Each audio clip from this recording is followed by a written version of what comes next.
Hi everyone! Happy Pride! How's everyone doing? Did you like my little intro?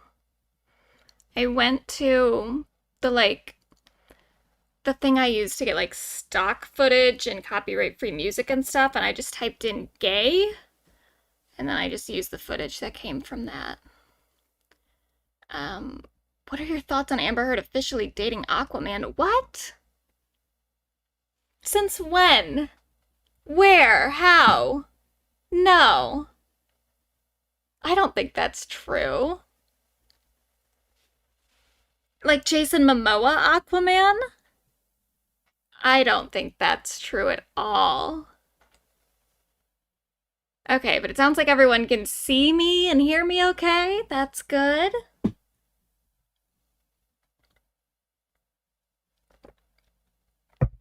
Happy Pride. We're gonna spend it talking about a heterosexual woman. Depending on what you believe.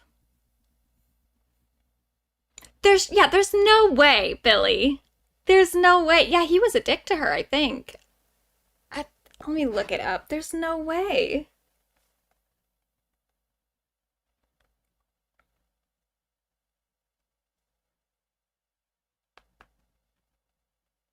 Where did you see this, Billy?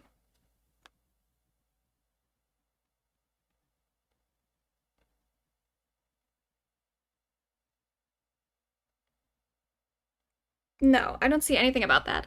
But she did. Oh, you were trolled. Okay, good. Yeah, because I wouldn't like that. I wouldn't like that at all. She did have a baby, though, recently, so that's nice. Anyway, yeah, happy Pride, everybody. So, your friend Will sent it to you. Well, I don't know who Will is, and I don't care to know. So I had, for today's pop girly news, I had a lot of other stuff prepared. I had some different slides, but then something happened. We were kind of wondering last time if Taylor Swift was going to release anything this year, if she would even be eligible for the pop girly bracket, because she hadn't released anything yet. She is now eligible, I think. She technically hasn't released anything, but in a way she's kind of released everything.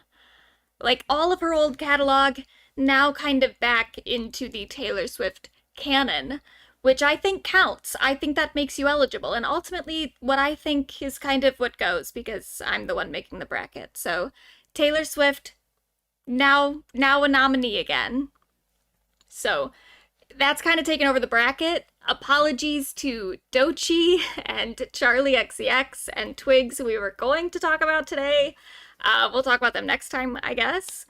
But this week, we're kind of we're locked into Taylor right now. Um, we do have to talk about some other stuff, so it's not just going to be Taylor, but that is the main event, which maybe tells you something about Taylor Swift's power. That normally, the way that I had been structuring this, and we've only done one live stream so far, so who knows what the rest of the streams are going to look like. But I had been structuring it as like we're going to talk about three people, three like main people, and then some other, like miscellaneous, like who else are we paying attention to, blah, blah, blah. This week it's just Taylor. She's replaced all like the whole format, but we are going to talk about some other stuff.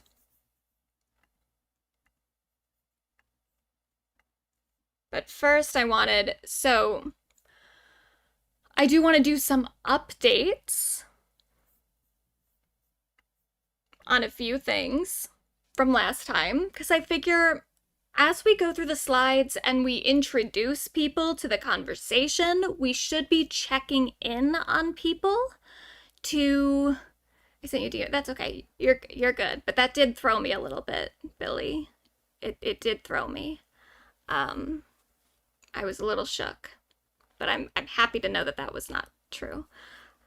But so I think we should do updates for like anyone we talked about last time, or as we go through this, who we talked about just previously, just so that we know what everyone's up to by the end of the year when we actually make our final decisions about who is going to be included in the Pop Girly bracket, who is a part of the conversation the most. So, few updates. This doesn't have anything to do with Pop Girls, but just because last time we talked about the Lilo and Stitch movie a little bit, I ranted about it at the beginning for various reasons. Mostly, I just don't like CGI Stitch. I didn't like it when I first saw it. I have continued to not like it. And then I was very upset when I found out the day of the stream that a little animatronic Stitch had gotten to go to the movie premiere. And I was like, well, what the fuck? If you're going to make an animatronic Stitch for the premiere, why not just make an animatronic Stitch for the movie? And then the next morning, because we also talked about too how I was a little uncomfy in just like the child star aspect of it too, that I don't know how I feel about children leading big budget movies, and I especially don't like them doing promo campaigns. The next morning I turned on The View, and there was the little girl from Lilo and Stitch on The View doing promo for a live show. Like, The View is a live show.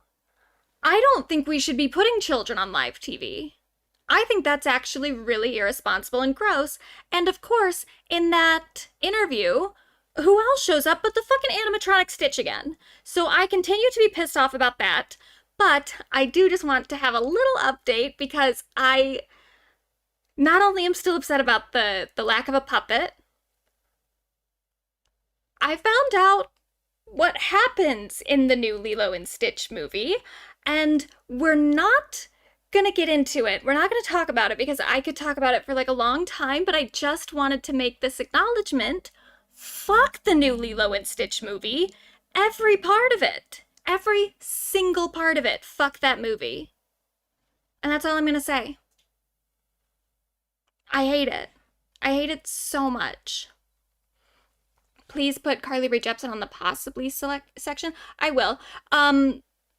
Has she released anything yet? I know that she's gearing up to release something, but I don't know if she has yet. But I've put a few people who possibly might, so we can add Carly in there too.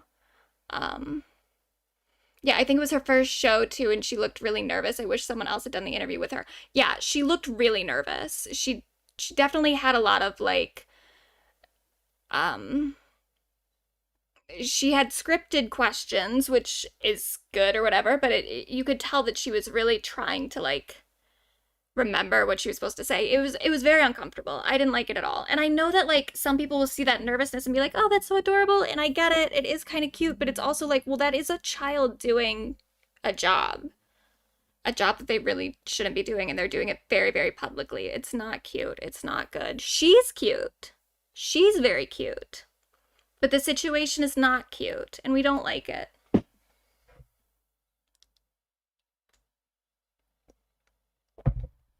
Animatronic Stitch and CGI Lilo is the only ethical way to do it. Correct. Correct. Or, hear me out, we just watched the original movie. It didn't need to be remade in the first place, and it especially didn't need to be remade the way that they did it. Like, it's not even just that they missed the point of the original, the new movie is like an active opposition to the original thematically, in a weird way. Yeah, I need Megan to do more this year than Hawking's swimmer and tequila so she can be on the bracket again. I've also got her as a possibly. She did, I think, release one song. So I think she arguably could be included, but we'll see what happens, because there's only 32 spots, and there's a lot of girls. Next update, so last time we talked, whether or not JoJo and Chris Hughes, JoJo Siwa and Chris Hughes, were an official item was still kind of up for speculation. That is no longer the case. They are definitely together. Now, I made these notes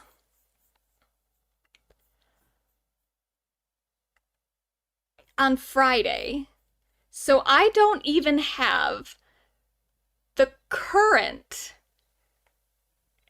photo that is going around social media, but there is a more current photo that I think Chris put on his like Snapchat story or something this morning. I didn't put that in my notes. We're not gonna look at it right now, but if you want to look at it, it is very much on social media at the moment. It's all over. I saw it multiple times today, and as much as I do kind of ship it at this point, I do think they're like kind of cute together. I didn't want to see that. I just didn't want to. But you know what? They are cute. But this was from JoJo's birthday celebration, her birthday week. She's one of those people, of course she is, she does a whole birthday week instead of just their birthday. They do the whole week.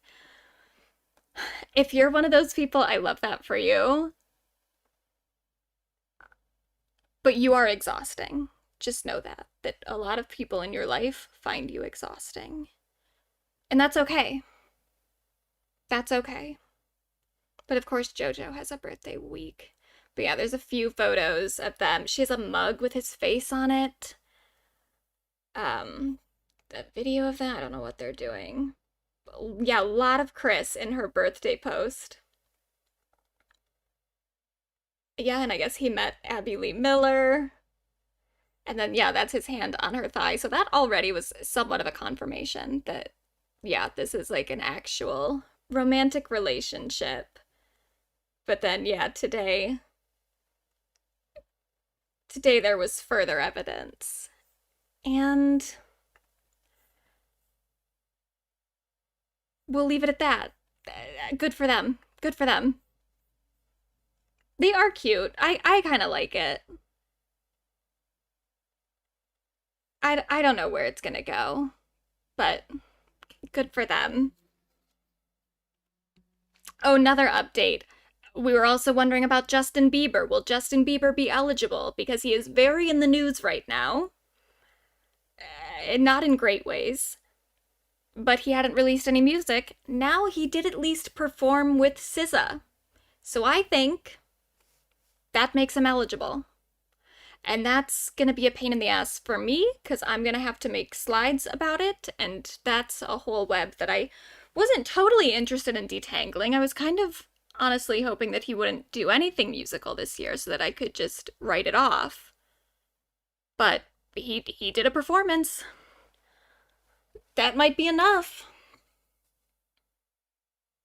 We might have to talk about that man. And that's a whole can of worms.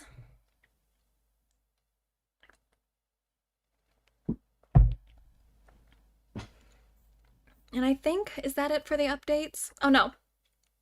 Gaga also did her Ta Dum performance. I still don't really know what To Dumb is. I didn't watch the whole thing, thankfully, because she was like at the very, very end. I just waited until I saw people talking about her performance on social media, and then I went back and watched it. So I still, to this day, don't know what To Dumb is. I don't know what they do. I did see that they like played a clip from the new Wednesday show, so I'm assuming that that's what they do, that they like play clips and maybe talk about their new things. I don't know. It was a 2-hour show, and somehow they filled all 2 hours.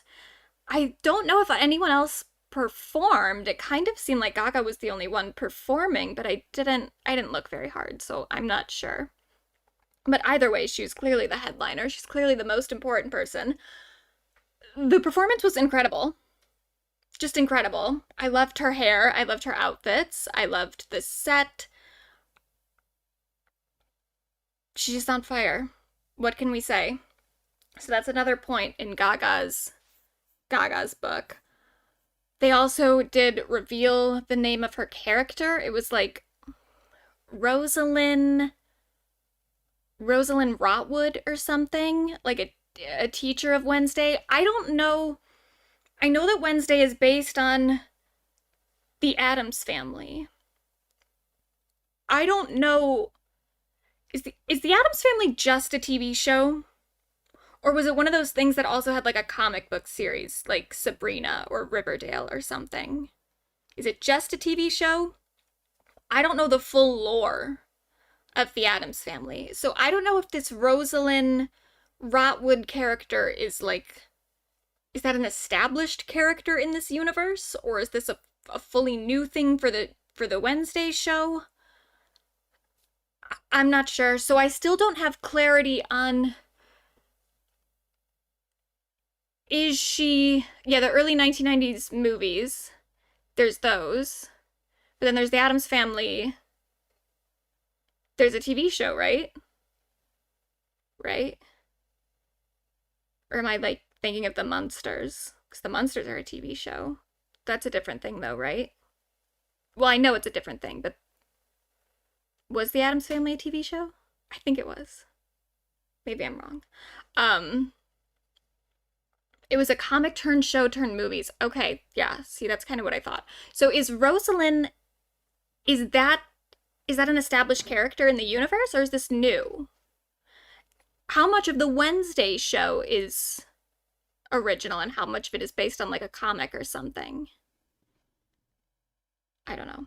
Either way, I still don't know how much Gaga's actually going to be a part of the show. Like, is she just kind of like in an episode, or is she in like the whole season? Because that's really going to affect whether or not I actually watch the first season.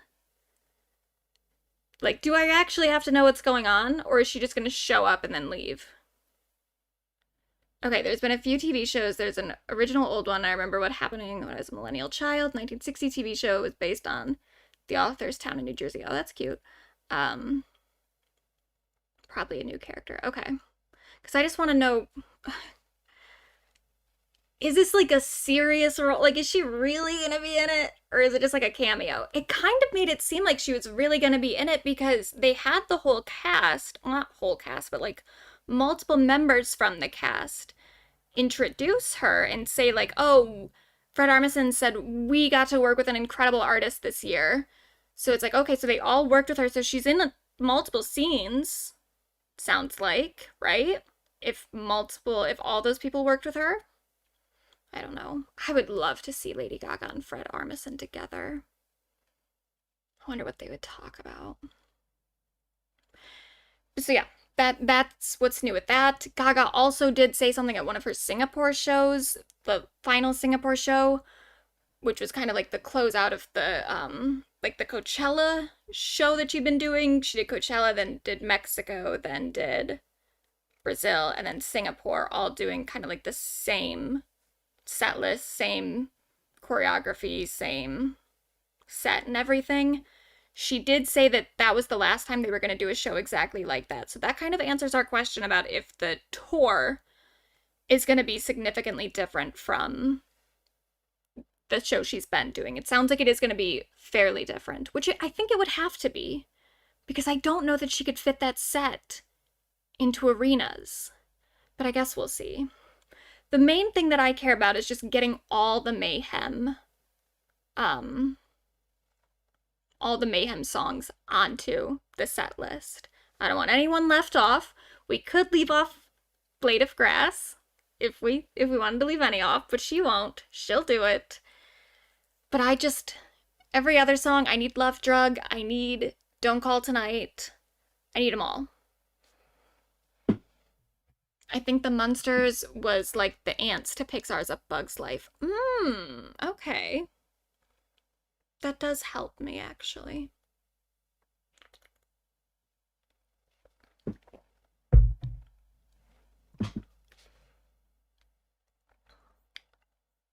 So that's that. Oh, the other update. Heidi Montag has now released another album, Heidiwood. Came out on Friday. I haven't listened to it yet, because there's been a lot of other stuff. Miley also had an album that released on Friday, so I was listening to that. But I will get around to Heidiwood. I'm very excited about it. At the current moment, I'm leaning toward Heidi being on the bracket. I'm not married to it. We'll see what happens. It's only June. But I think she could be on the bracket. That's how I feel.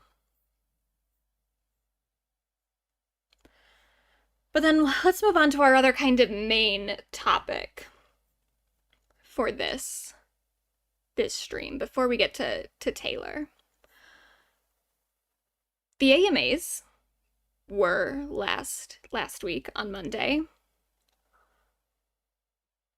I'm not sure I've ever seen a worse award show in my life. This was really bad. This was really bad. Now, Jennifer Lopez was the host. Does this help Jennifer Lopez in terms of her place on the bracket? Possibly. Even though the award show is bad, it being bad does kind of add to the meta-narrative. She was clearly trying to do something. A particular something, too, which we'll get to. But this was like... Even, like, in the moment while we were watching it, I wasn't having a great time. I wasn't, like, really enjoying it, but I just kept thinking, like, oh, something else is gonna happen that will, like, kind of salvage this, right? Especially a particular something that many of us thought might happen that did not. Very much did not, it turns out. But even beyond that one thing, I kind of just was in disbelief about how bad the award show was as it was happening. And then it just kept going, and then it ended, and nothing of note really happened. But also some things of note did happen in terms of the AMAs has now completely... I don't want to say it's tarnished its reputation, because I can't say it ever had that great a reputation. I don't think it was ever one of the award shows that was, like, the most important, you know? It doesn't have, like, the prestige of the Grammys, but it also doesn't have the, like, rambunctious rebelliousness of, like, classic VMAs, even though the VMAs themselves haven't really had that spirit in a while. But at least the VMAs can still kind of get somewhat big guests. What were people thinking they were going to do? Well, we'll talk about it. There was one big thing that a lot of people thought was going to happen that did not. But the whole thing was just a mess. But I do kind of want to... So that we really understand, because again, the AMAs are not... They've never been the biggest award show. They've never been completely irrelevant either. So the American Music Awards, they're a fan-voted award, fan-voted. Anything like that that's fan-voted, there's usually like a little asterisk on that like producers have final say. It's the same with the VMAs or any MTV award too. Those are all fan voted. But it's like the votes are almost more of like a suggestion, and then the producers just pick who they want. Kind of like how an American Idol, or not American Idol, America's Next Top Model, ultimately CoverGirl or Revlon picks who they want, and the judges just kind of usher things in that direction.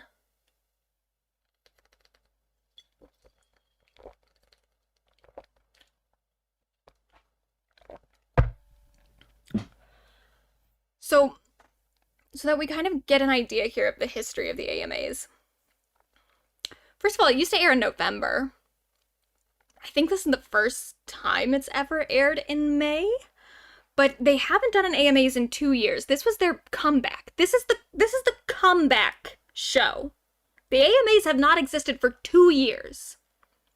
Its contract ended with ABC in 2023.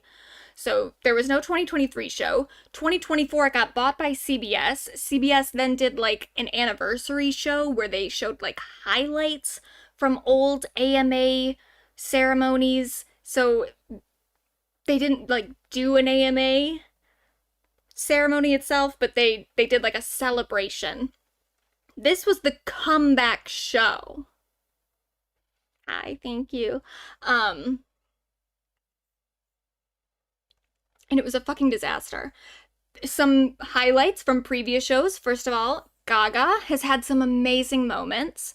I don't know that all those moments matter to like the larger culture that much, but they matter a lot to me.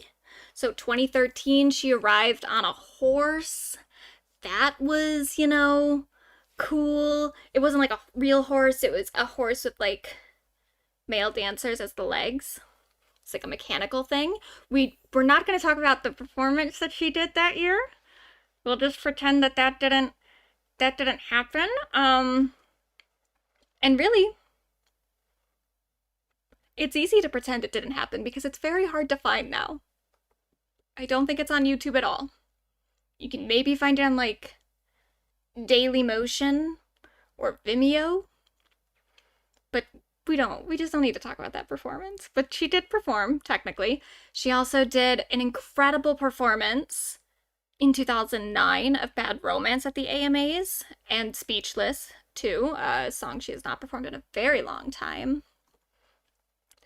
And she did perform there during the Joanne era, too. So there's that as well. She did A Million Reasons at the AMAs. So Gaga has had some great moments at the AMAs. I care about that. Also, We Are the World. Personally, I hate that song, but it is like a big song.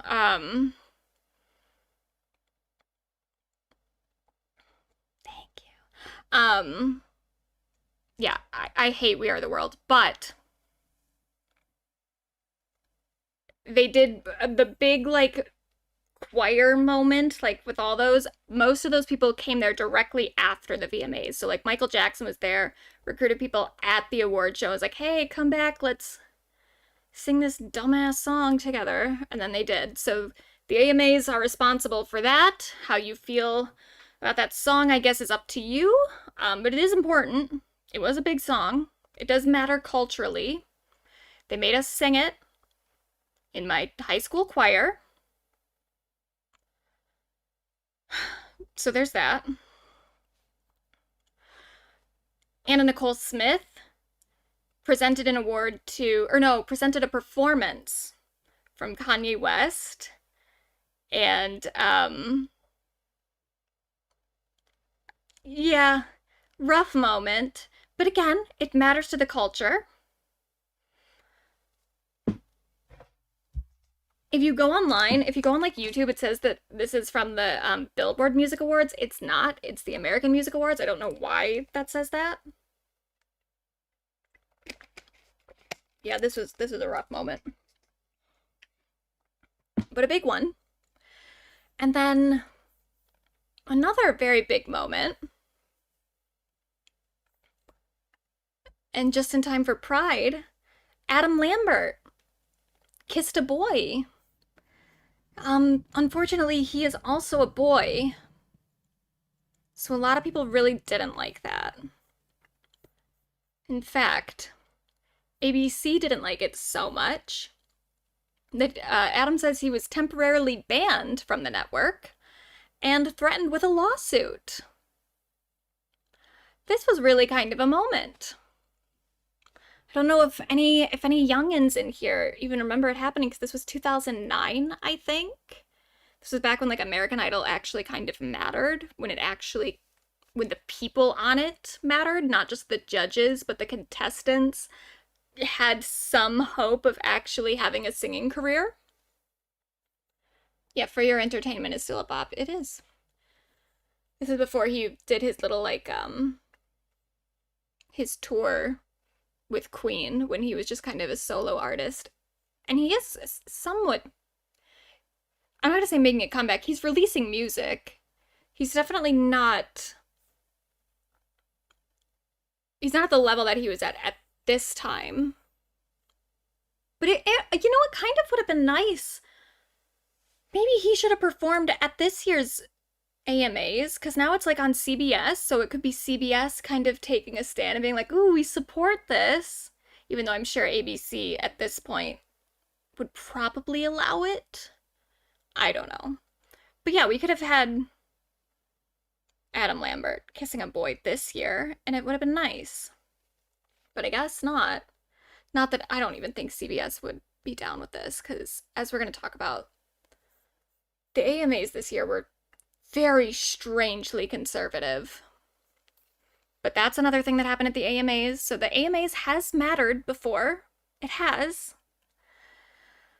This year, though, the thing that everyone thought was going to happen was Taylor Swift was supposed to, and I say supposed to in air quotes because it was a fan theory, but it was a very widely accepted fan theory, that Taylor was going to be announcing Reputation, Taylor's version, at this year's AMAs. So Taylor and the AMAs have a pretty good history. She is the most awarded artist in the AMA's history, which makes sense, it being a fan-voted award, obviously. Taylor has a huge fan base, and she is also very American. So this kind of is the perfect place for Taylor Swift. And she's had some pretty good moments there throughout her career. The big reason that people thought that she was going to announce Taylor's version of Reputation there was, well, there's a lot of different things, but one of the big things was that the categories of her website spelled out AMAs. So she had, on her website, there was, apparel, music, accessories, and sale. They redid the website, they redesigned it, and put the, tabs in that order, spelling out AMAs. On Swiftie Tumblr, everyone is thinking TS12. Well, it was kind of both. People thought that she was going to make an announcement there. But yeah, and then there was 12 items, so people were saying, the 12th album. That was a big part. But the other part was that Tiffany Haddish was supposed to be there, and Tiffany Haddish, first of all,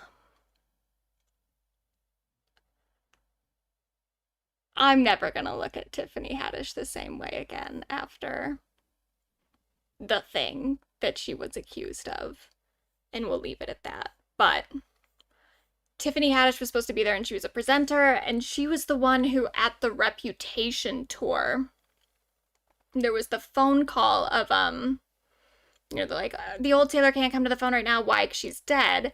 Tiffany Haddish did that for the Reputation tour, so people were thinking that she was going to do something at the AMAs in reference to that, and then Taylor was going to come out and announce Reputation, especially because just before this, the Look What You Made Me Do Taylor's version premiered on Handmaid's Tale. So it seemed like there was a movement toward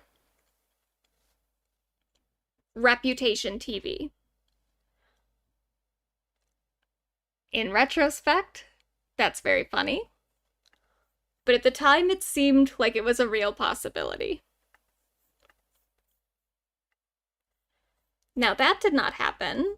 And not only was Taylor not there, essentially no one was there. Just like absolutely no one.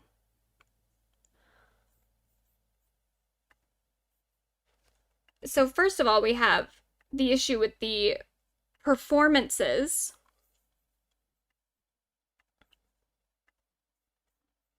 So this is Gwen Stefani's stage. This is what the audience saw while Gwen Stefani was performing.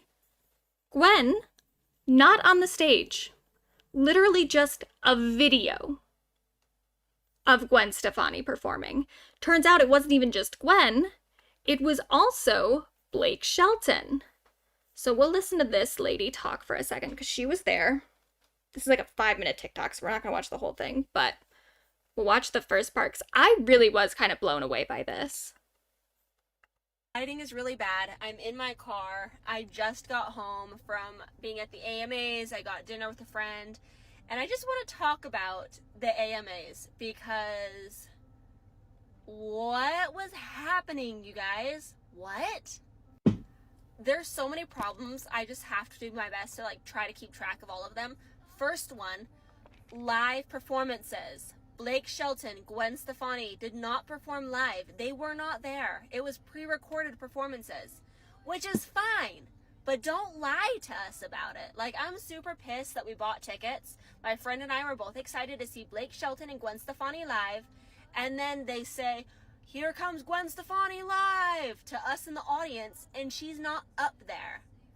What a slap in the face. Just tell us it's a pre-recorded performance. That's fine. But to lie straight up, and it honestly makes me dislike Gwen and Blake. How are you guys going to allow that to happen? Also, with transparency, on the list of performances, we were supposed to have Blake Shelton featuring Post Malone and Lainey Wilson featuring Jelly Roll. They were not there. They were not mentioned. So it makes you wonder if AMAs aren't being transparent with their live performances and who's supposed to be performing. What else are they not being transparent about? Another thing that really pissed me off was the lack of awards given at the show. Yeah, we'll talk about that in a second. But that part really blew my mind that Post Malone and Jelly Roll were apparently both supposed to be there and then just weren't. I don't know, because I saw the list of performers before and there was really no one that I was that interested in, so I just kind of forgot. But were there supposed to be other people? It was such a weird night in terms of not a lot of performers and not a lot of awards given on the show and just not a lot of people there in general, where I'm was there some sort of mix-up where people got the wrong dates or something? I don't understand. I don't understand at all. Oh yeah, Post is on a huge stadium tour right now with Jelly. Yeah, so that makes me think that maybe there was a scheduling thing, but then why were they ever listed as performers? He played your city last night. Is your city close to where the AMAs was? Was there any shot of them being near there? But this was on Monday, so I don't know where they would have been on Monday. But it was very weird. And then she also talked a bit too. Guys, I understand Billie winning Best Pop already tonight, and she wasn't even there. She didn't even win an award. She's talking about Taylor here. Taylor didn't win any awards, which is, again, very odd for a fan-voted award.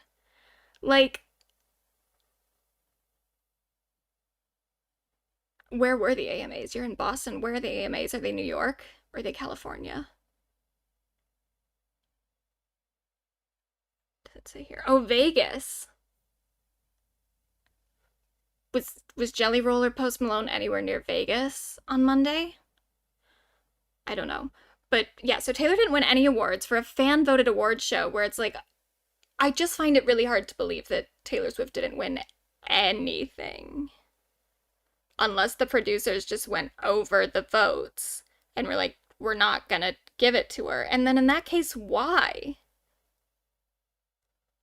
Why wouldn't she win anything? Especially as this woman brings up, there was an award for like touring. Taylor Swift had Taylor Swift had the biggest tour in history, still going last year. It just seems very weird that she wouldn't win at least that award, if not anything else. But then also, how did she not win Best Touring Artist, you guys? Exactly. I understand Billie winning Best Pop Album for Hit Me Hard and Soft. Makes total sense. Best Touring Artist? The Eras Tour was like a life-changing tour all over the world. So that's kind of like, I can't understand how that didn't happen. Also, when they announced Artist of the Year, they like muted everyone cheering for Taylor Swift. I was there. I posted the video already. Cheers were loud for everybody, but they were the loudest for Taylor Swift's nomination, and they cut it out completely from TV. It was very weird. Very weird. The only thing I can think of is that maybe they knew that Taylor wasn't going to be there and they didn't want people to get super excited by like the applause or something. Like if the TV audience heard so many people cheering for Taylor, that would like get people. I don't know why you would mute it. But they did, and it was weird. And they also, when Jennifer Lopez did the intro, she did like a medley of like all the different hits throughout the year, didn't do a single Taylor Swift song, which again, just kind of weird. Especially for like the artist who is kind of like the artist of the AMAs. She has more AMAs than anyone else. Why wouldn't she be honored in the intro? And why wouldn't the applause for her be broadcast? It's just incredibly strange, a very weird decision. But then on top of it, yeah, so like, even outside of the performers, no one was there to claim their awards. The AMAs decided to not televise 90% of the major categories because none of the nominees bothered to show up. It's kind of the most insane thing to happen in award show history. Yeah. I was thinking about it, and I'm sure that I'm wrong. I'm sure that I'm just misremembering it. But the only artist I remember accepting an award live there in the arena or the venue or wherever they were, the only one I remember accepting an award on stage was SZA. Everyone else, they either didn't air the award itself and they just gave it off air. Like I saw on social media that Gaga and Bruno won Best Collaboration. Cool, great, would have liked to see that.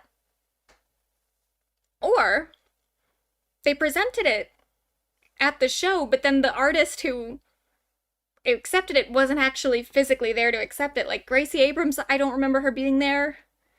Billie Eilish definitely was not there. She was on tour. And she just did like a video thing. She won Artist of the Year. She won like the big award of the night and she just wasn't there. Super, super weird.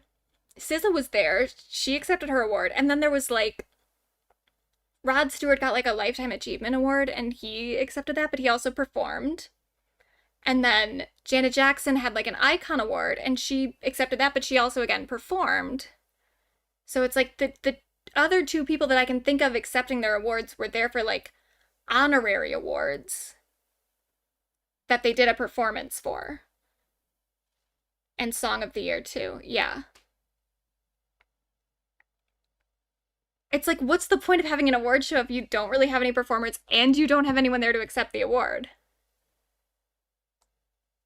It's just super weird. Super, super weird. The one thing that they did have was influencers. A lot of them. And I'm not, listen, nothing against influencers. I'm a content creator myself. I have nothing against people who make their living online, obviously. But they're not even influencers who really have anything to do with music.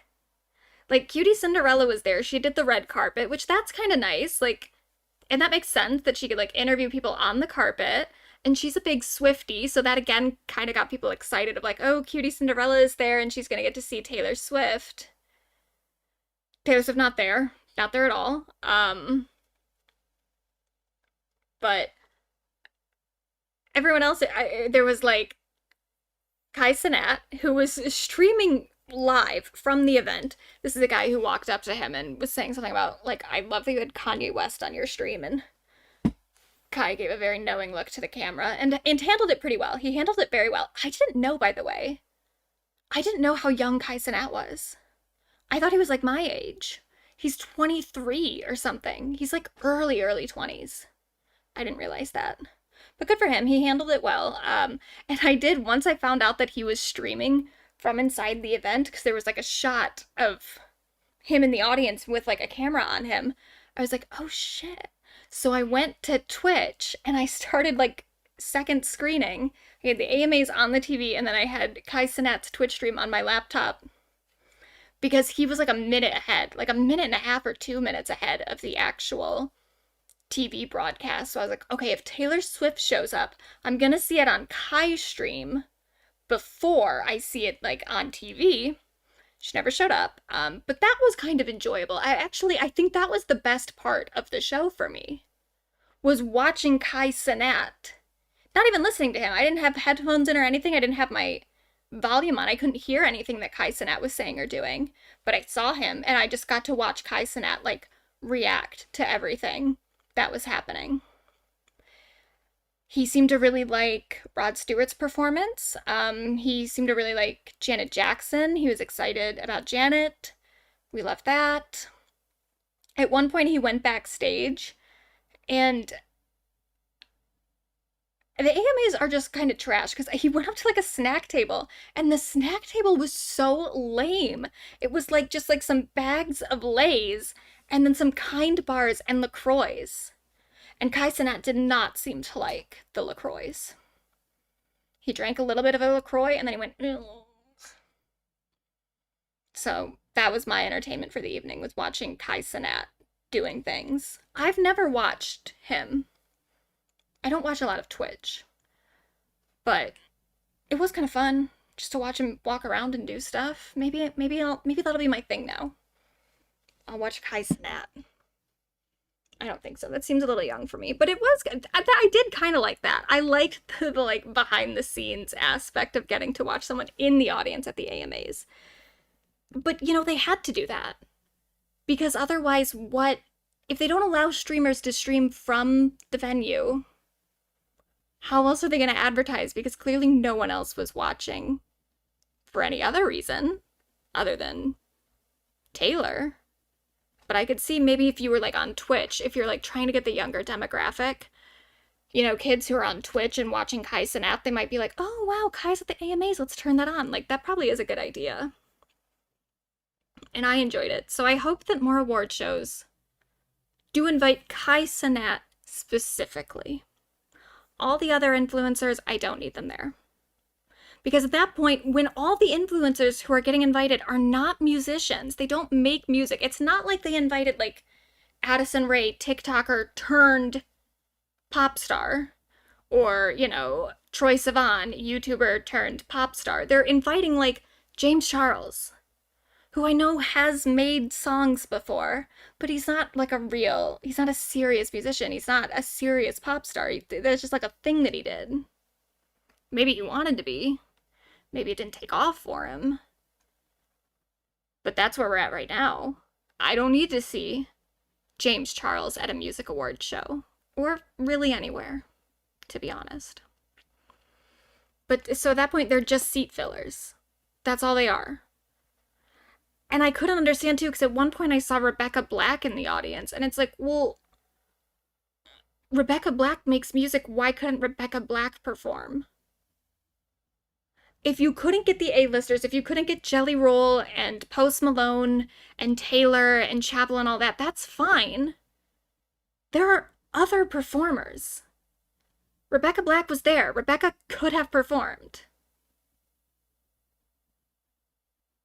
Addison Rae, maybe you could have gotten her too, 'cause she is still kind of like in that transitional phase from TikToker to musician. There's no way that you couldn't get any performers. And whenever a music award show flops, I'm always so blown away by it because it's like, all you have to do is just put musicians onto a stage. I mean, I know that it's still more complicated than that. Events are complicated, live broadcasts are complicated, but in terms of coming up with the entertainment, music, live performances, it's so built into the fabric of what you're doing. I don't get how it's that fucking hard to just come up with, like, the programming itself. Pulling it off is hard. Getting it all together is hard. But in terms of, like, well, what are we gonna do? You know, it's the opposite of the Ta-Dum problem. When I saw that Gaga was gonna perform on Ta-Dum, I was like, what is Ta-Dum? What are they gonna do? They're just gonna have these people from these shows go up onto stage and do what? But with music, you just have the musicians perform, and people love it. That's why there's award shows for it, is because people like it. They like music. They like watching people perform music. Just do that.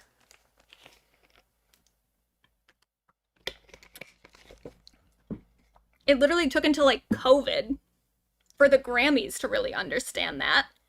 And they're the music award show. And it took until, like, the first year of COVID for them to be like, what if we just did back-to-back performances? It's like, yeah! What if you did that? And the Grammys have been doing great. I don't think there's really been a bad Grammys since 2020. Since the pandemic started. There's been bad in terms of, like, the awards given out, but, like, the actual performances and everything, they figured it out. So that was weird. I would also say that just, like, in general, the performances were very kind of neutered. That's Renee Rapp. She did okay. She did fine. But she did her song, Leave Me Alone, which the lyrics are, I think it's Leave Me Alone, bitch. I can't think of it right now. I've heard the song and it's fine. But on the stage, she had to sing Leave Me Alone, babe, instead of bitch. And it's like, ugh, I just don't want these, like, neutered performances. I want something that's actually interesting. I want Adam Lambert kissing a dude. I want Britney Spears with a snake around her. I want Gaga bleeding on stage. Like, why can't we do something interesting? Why can't we do something fun? But Renee was fine. But that's like, this is the most rebellious we can get. Is Renee Rapp saying something about her nipples. She said the word nipples, and that's the most scandalous thing that we had. Now, someone else did try to do something a little more scandalous, but I think it's a little just kind of pathetic, and I hate to say it because I'm not trying to be like a Jennifer Lopez anti or something. But, oh, come on. She kissed like a male dancer and a female dancer, clearly hoping to have like a Britney moment or an Adam Lambert moment, like Britney and Madonna, Adam Lambert and his dancer, Christina and Madonna technically too, though that didn't stick. No one really talked about that afterward. But this is just, first of all, we're past it. It's just not scandalous. It's not fun anymore. We've seen it. And then the kiss itself it's so stiff-lipped. It's so just like, it's not passionate at all. Like when Britney kissed Madonna and you saw that like little bit of tongue, it's like, that's hot though. This is nothing. I feel nothing looking at this. It just looks desperate. And it doesn't matter. I don't even know. I'm gonna turn the sound on for a second because I don't remember what song she did it to.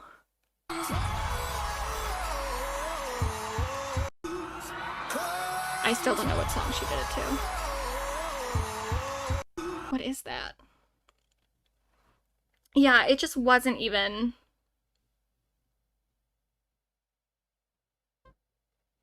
The moment came and went, and then I saw it on social media, and it's like, all right,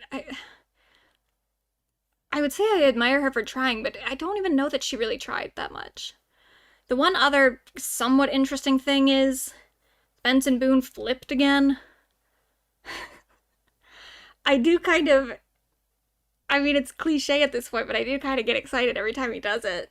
But it does worry me, as this tweet says, so what do we do when he flips and he doesn't stick the landing? I think about it all the time.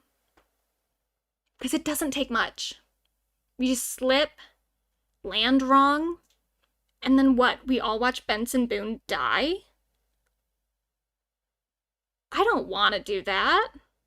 But the likelihood, the chance that it could happen does make it kind of exciting. I hope it doesn't. I hope Benson Boone lives a long, happy life. And the more and more that people keep like shit talking him, the more I'm like, I'm never gonna be a Benson Boone stan. But the more I do feel somewhat defensive of him because it's like, okay, well, he's not that bad. Like, his music is fine. Oh, I don't even know if he's in the gym practicing it. I think he just does it at his house. I think he does it everywhere he goes. Everywhere he goes. Yeah, the sideways tuck was like crazy good. He's very good at it. And I remember at Coachella when he was up on his like he had a high thing that he jumped and flipped off of and I was like, that has got to be hell on your knees. But he keeps doing it. Do you think he like feels pressured now that he's like he has to do it everywhere? Do you think he wants to do it this many places? Or do you think it's like, well, now it's my thing, so I have to. People are going to expect it from me. I hope you know, Benson, if you watch this, your life is your own. And you can do whatever you want to do. You don't have to do what other people want from you. You can do anything. My problem with Benson Boone is that the most interesting parts of his performances are the flips. That's true. Yeah. I've never found him particularly interesting. But I think that's the thing is that, like, there's a lot of people who I don't find particularly interesting. I definitely don't find Gracie Abrams interesting. I really don't. I find her very boring. And I'm sorry if there are any Gracie heads or whatever they are called in the chat. I'm sure, like, there's an appeal that I'm not getting. But if we're being honest, if you asked me, would you rather go see Benson Boone or Gracie Abrams? If you said I have tickets to 2 shows and they're on the same night, you can't go to both of them, you have to go to one. Benson Boone or Gracie Abrams, I'd probably go to Benson Boone. I would. So on the whole thing about like he's not interesting, yeah. But there are a lot of people who are very successful who I do not find interesting. And they don't get anywhere near the amount of shit that he's getting.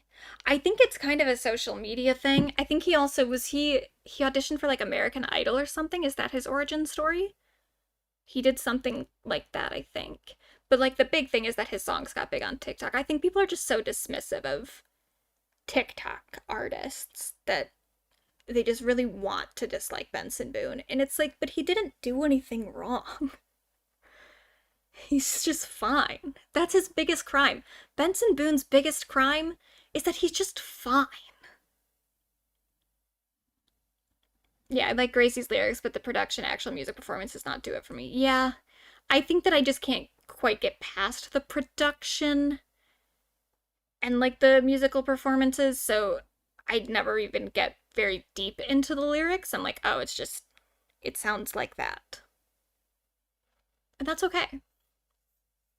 It can sound like that. People clearly like it. But I just think if there's room for Gracie Abrams, there's room for Benson Boone.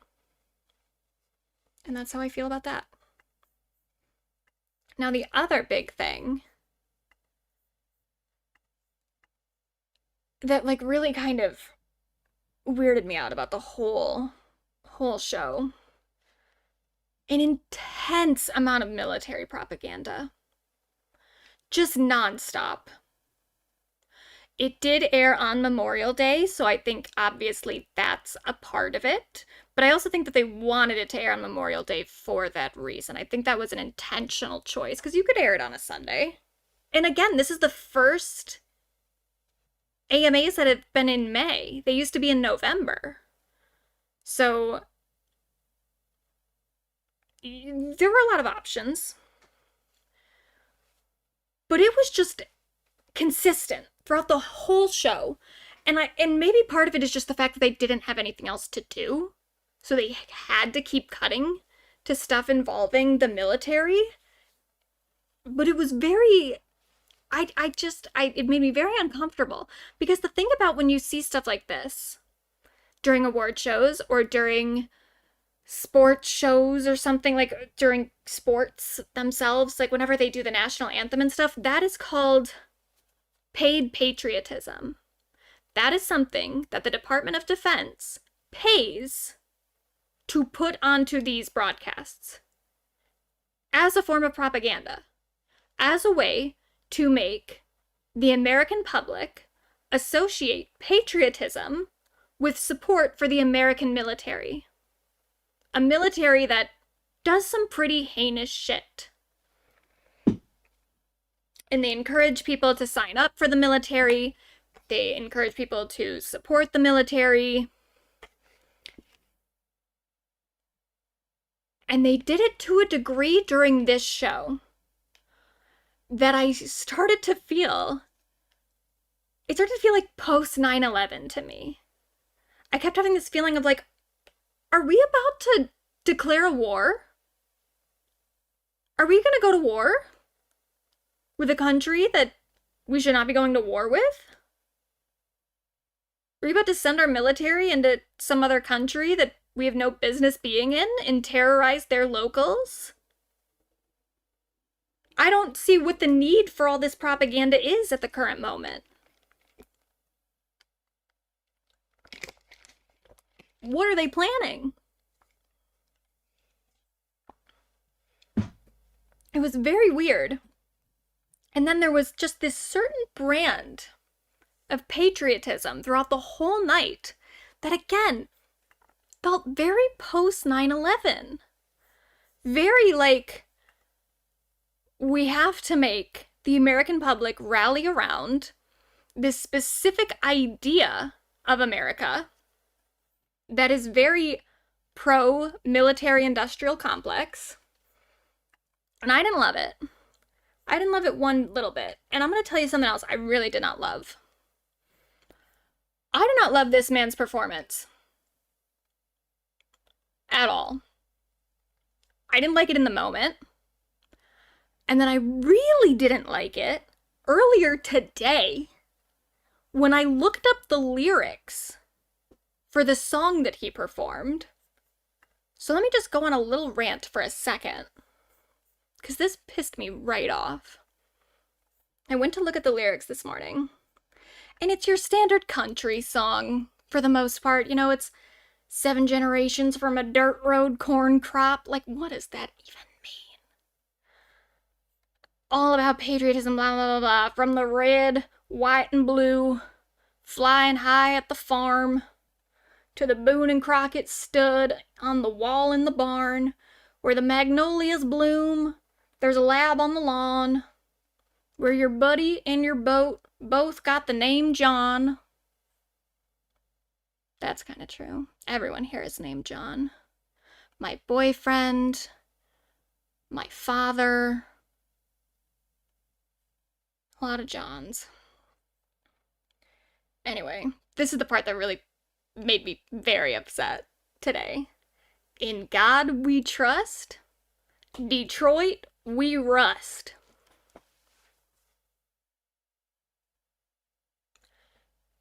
Excuse me?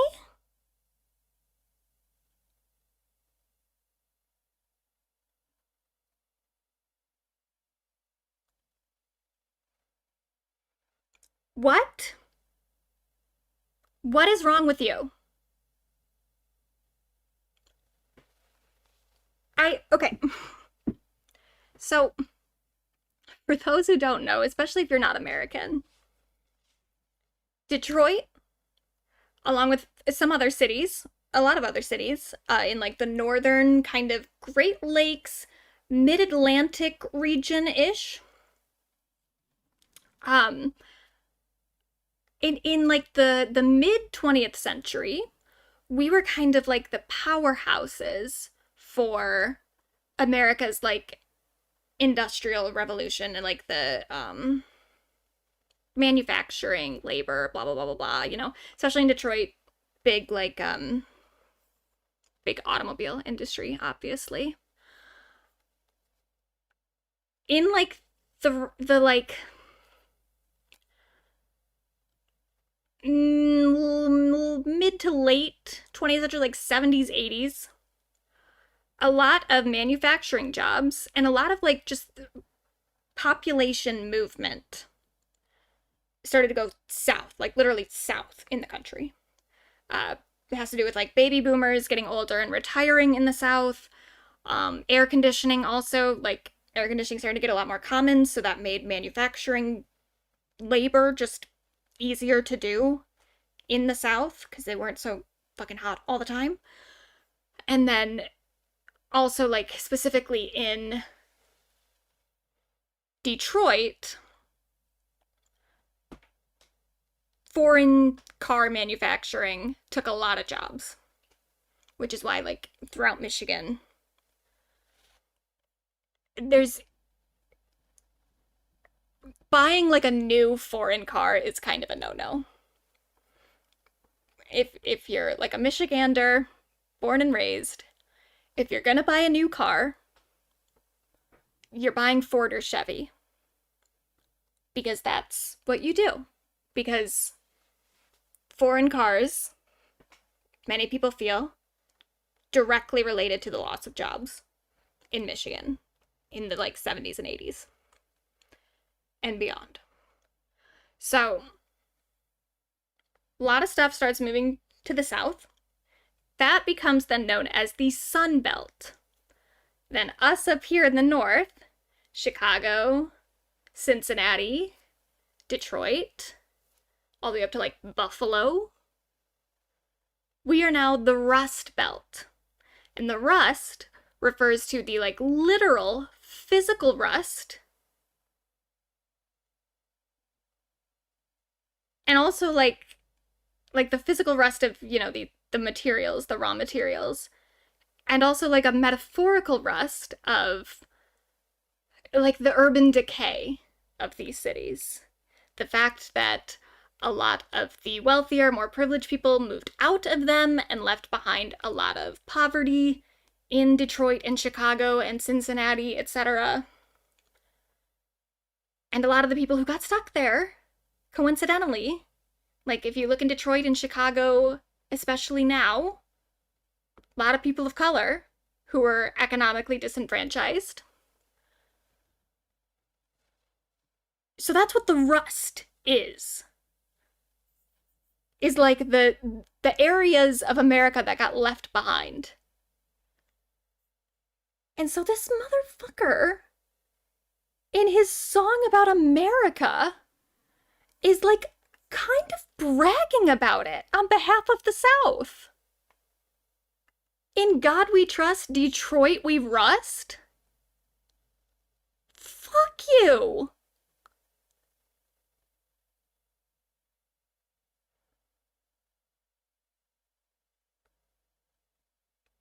How dare you?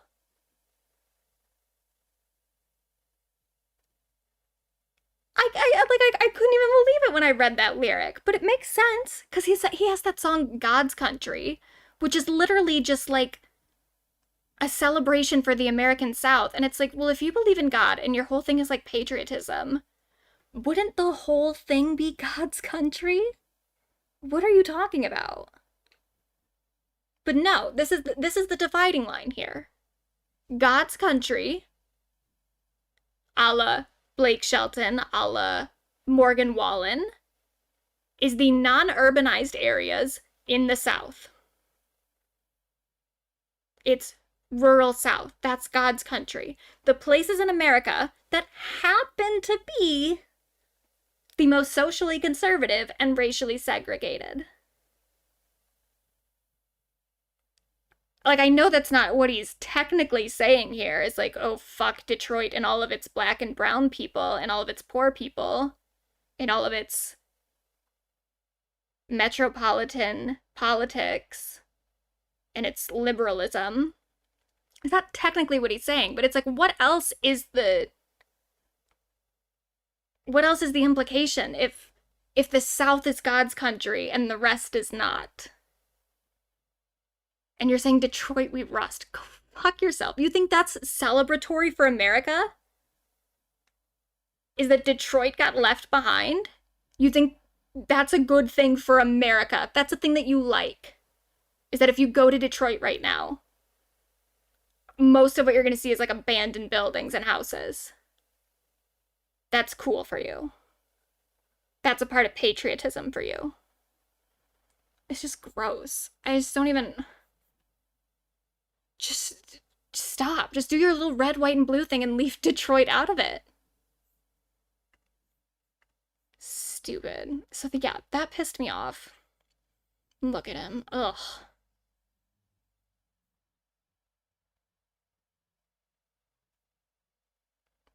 Just gross. It isn't bad enough that you made Gwen Stefani so fucking uncool. Though really, it wasn't all his fault. She was going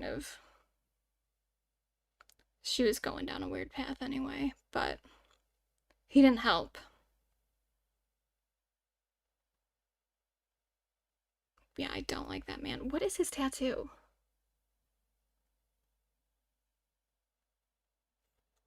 So yeah, that was it. That was the AMAs. I hated it.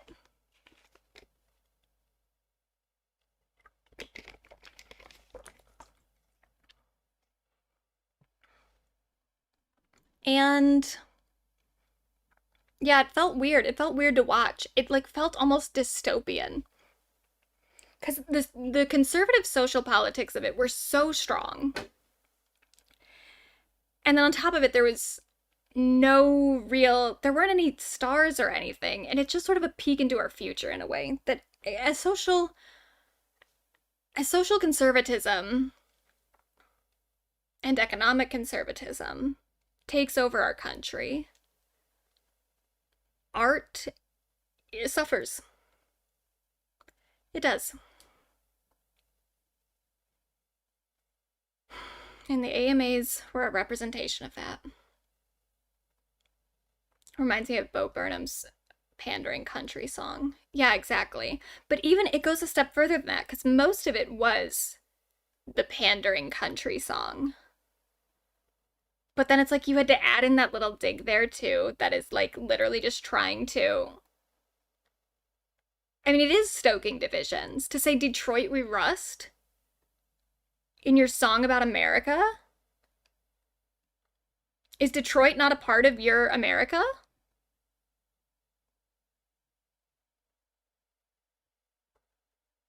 Weird. Really weird. But let's move on to the main event. I'm gonna take a break for a quick second, just so that I can get a new Gatorade. And then we'll dive into what happened on Friday. And what we're going to go through the whole thing. We're not just going to talk about what happened on Friday. We're going to talk about the Masters in general and what all this means. So we're going to go all the way back, pretty much at the beginning of Taylor Swift's career, and talk about why this is so important for her and also like just culturally together, you know, the music industry as a whole. This is a very important thing that happened because it stokes a lot of conversations about artists owning their work and also the culture of online bullying and harassment, particularly against women, and who may or may not be behind some of it. So I'm just gonna take a break for like 2 minutes and I'll be right back.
Okay, I'm back. Oh, the chat thing kind of disappears. Interesting. Okay. Well, here we are. So, oh shit. Well, I guess this is really the first slide. So here's where we're starting.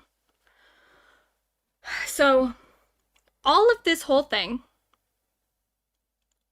kind of surrounds this label right here. This is Big Machine Records, owned by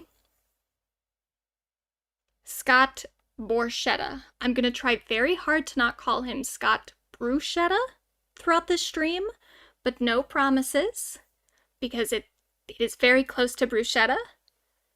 And I also just don't think about Scott Borchetta enough to get the word bruschetta out of my head. You know what I mean? And this is also, I should say, if there are any like big Swifties in the chat, feel free to chime in, because I don't know all the lore. I am like, I've got my Taylor Swift shirt on. I'm like Swiftie adjacent. I do like Taylor Swift a lot, but I'm not like deep in the trenches with it the same way that I am with like, you know, Lady Gaga and Britney Spears, especially the older stuff, which Big Machine Records, it is a country label, a country music label, and I don't really listen to much country music. I grew up in a town where a lot of people did listen to country music, so I know some stuff, but it's never really been my thing. So, a lot of her like older shit and any of the lore regarding that, I'm not like super keyed in on. Particularly around Scott Borchetta. Because I know that like Swifties have kind of always felt a certain way about him. And I don't know everything involving that. I know enough to know that like he is a villain in the Swiftyverse. But all of what he's did, I don't know. But so, this is where our story starts with Big Machine Records and Scott Borchetta. Not bruschetta, but Borchetta. So, Taylor signs to Big Machine Records at 15 years old, 15, 16. I think 15. Yeah, 15, definitely. About 2005-ish. She met Scott Borchetta around 14 years old. She had been shopping for a label, like a music label, as a songwriter, singer-songwriter, said she was 13. She meets Scott at 14, and he signs her about 15. She is one of, if not the, first signee on this label. And that's really important to know. This is not like an established label at all. Taylor Swift was there from the very, very beginning.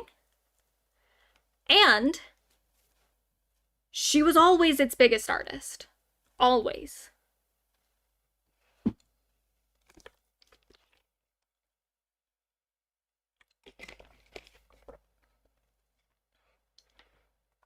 Always, always.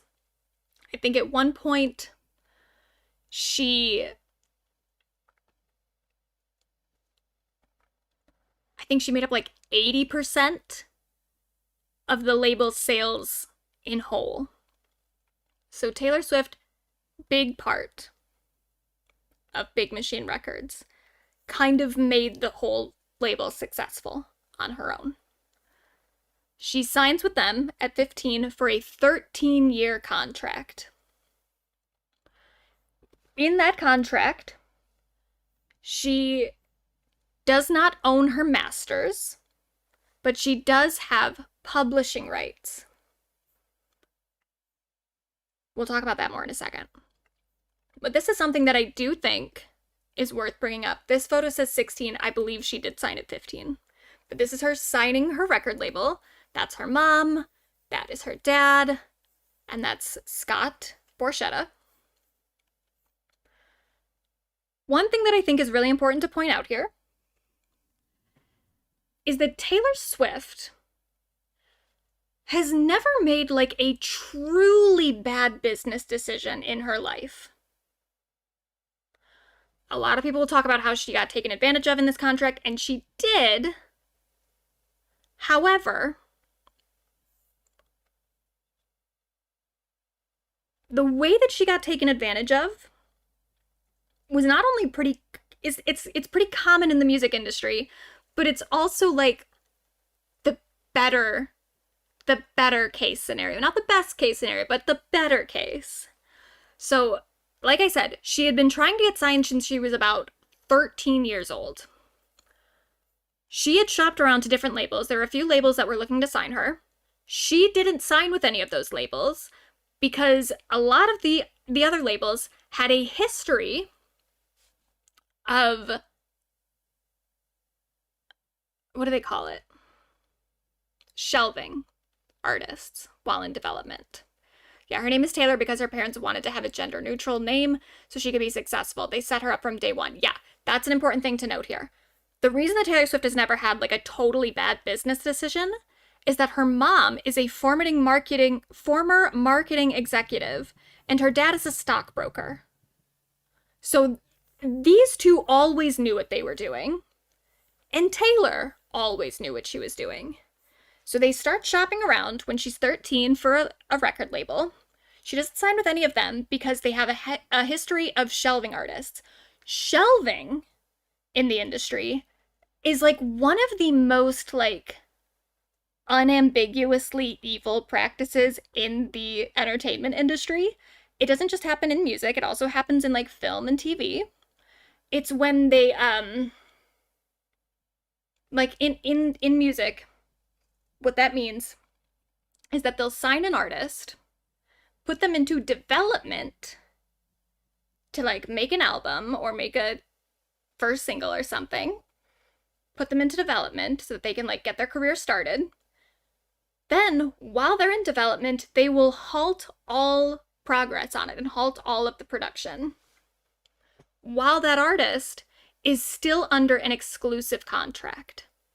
So that means that the work they're making under that label will never get released, and they are legally unable to release any music anywhere else.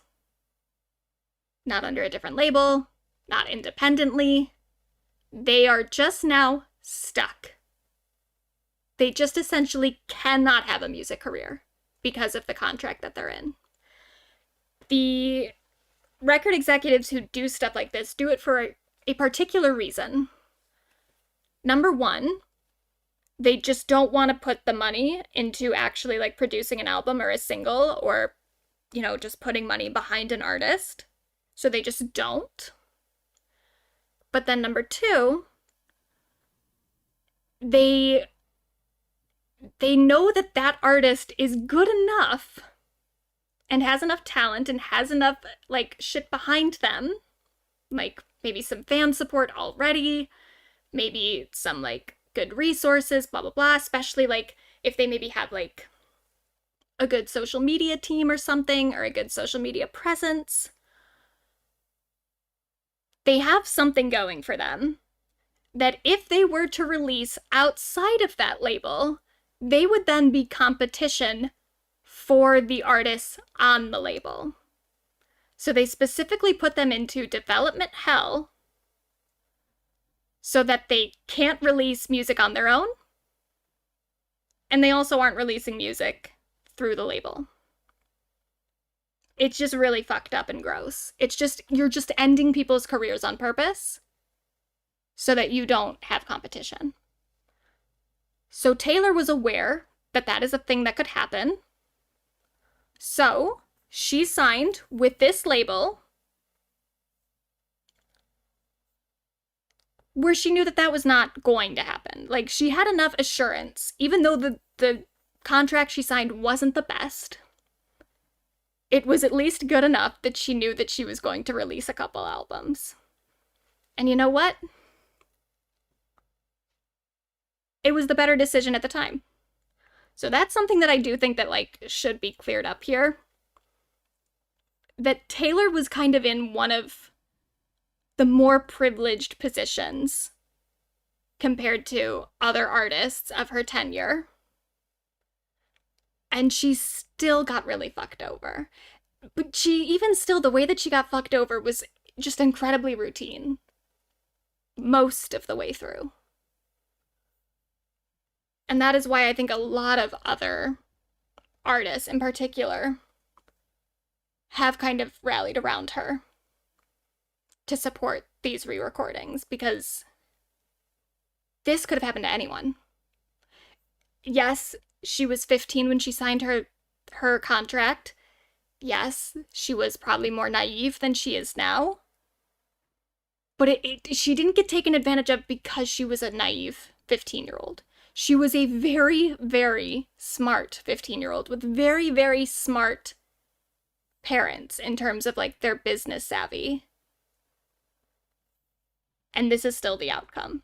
And the outcome, if they hadn't been as smart as they were, would have been much worse. Like, we very, very nearly could have just never heard any Taylor Swift song if she had signed a different contract.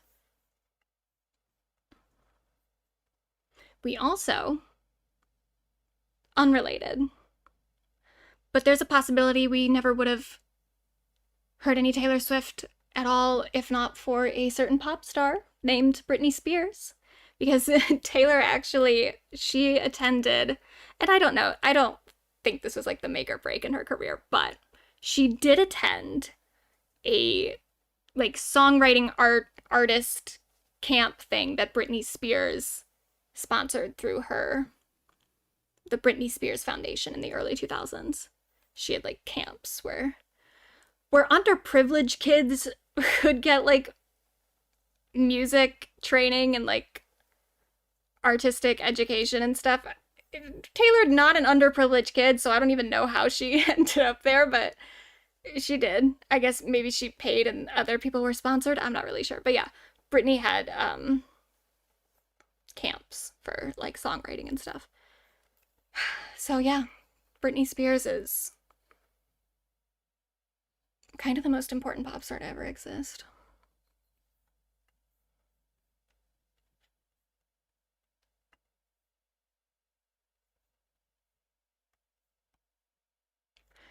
So here's the difference here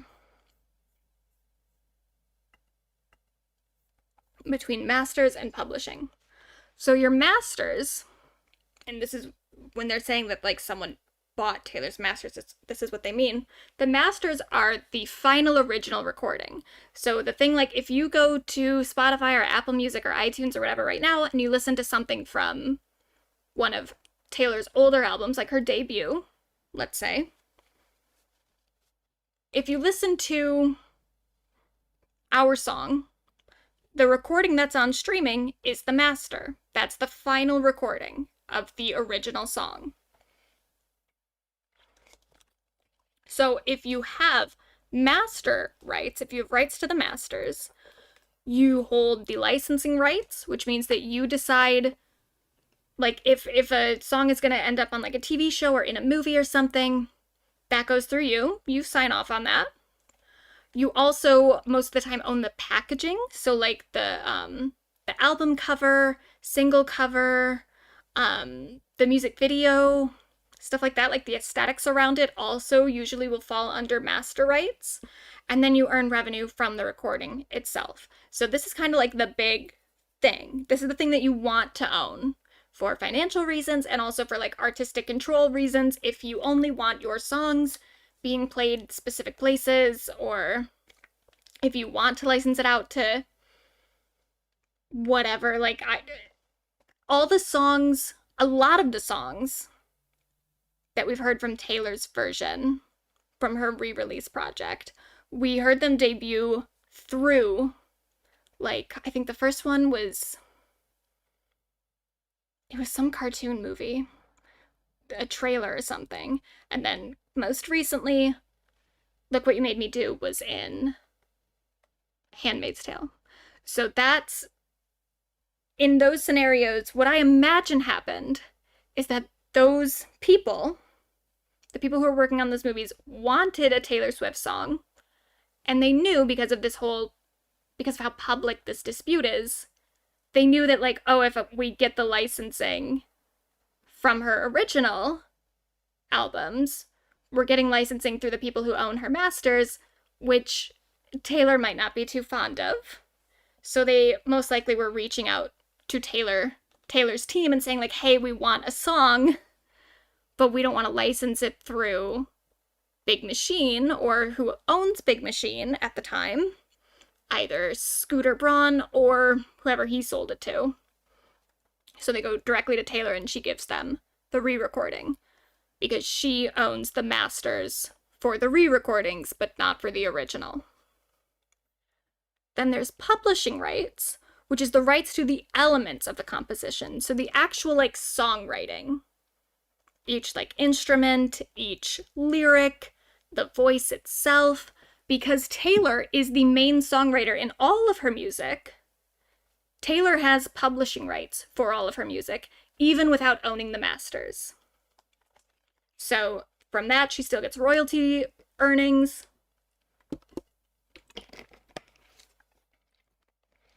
This is why there's often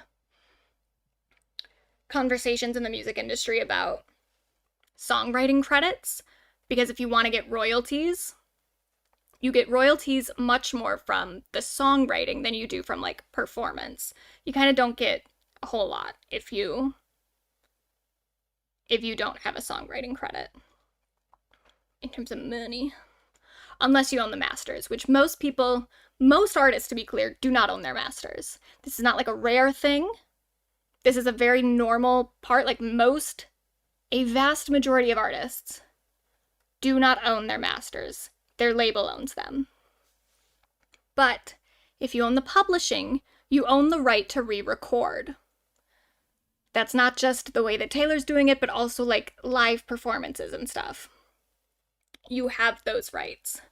Taylor had the right to re-record in like a final version, to re-record her albums fully the way that she has been, after like a year or something in her contract. This is something that's kind of variable, and this is the thing that does kind of suck, is that while this whole venture has definitely moved a lot more artists into thinking about like owning their masters and wanting to own their masters, because that is where a lot of control comes from and that's where a lot of money comes from.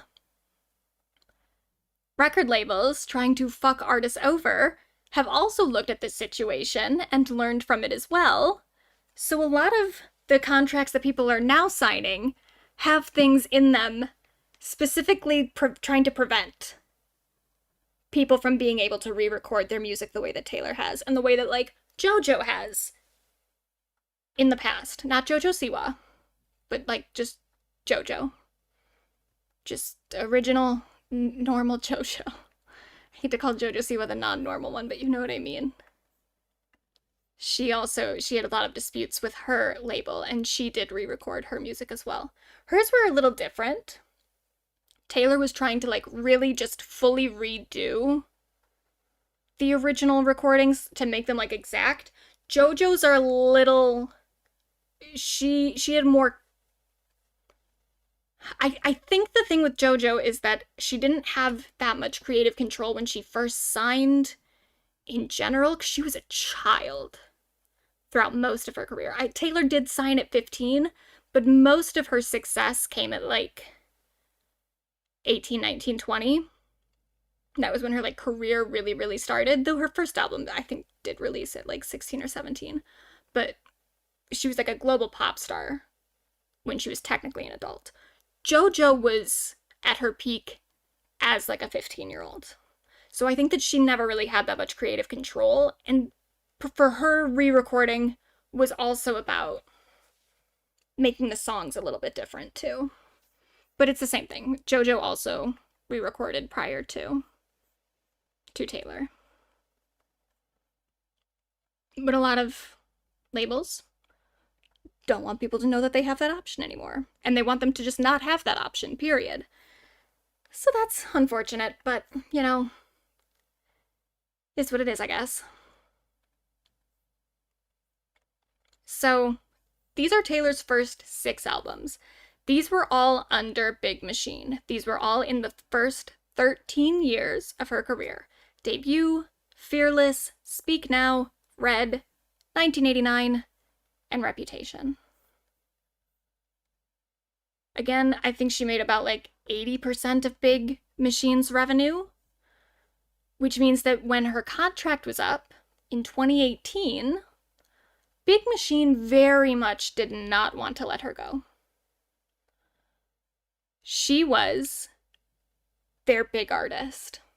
And if she walked, the label, there are other artists on it, like I think Reba McEntire at one point signed to it, Florida Georgia Line I think is on it, but it's mostly a country label, and even the country artists that they had, not like the most currently relevant. So Taylor's about to walk. She's going to sign to a new label. And when she goes, she would like to buy her masters and take them with her. She makes the offer to buy them, which Big Machine responds to one of 2 ways. There's like 2 different versions of this being told. They could be simultaneously true, or they could be like, I don't know what the negotiations look like, but they're both basically the same. Taylor was either told that she could earn back her masters with a new album. If she stayed on Big Machine and she made them a new album, she could earn back Debut, and then another album she'll get Fearless, and then another album she'll get Speak Now, etc., etc. Either that, or she was told that she could buy them if she got on a 10-year contract, which they probably roughly equal about the same thing. Like 6 more albums probably is about 10 more years. Well, I guess how long has it been? She's made 6 new albums.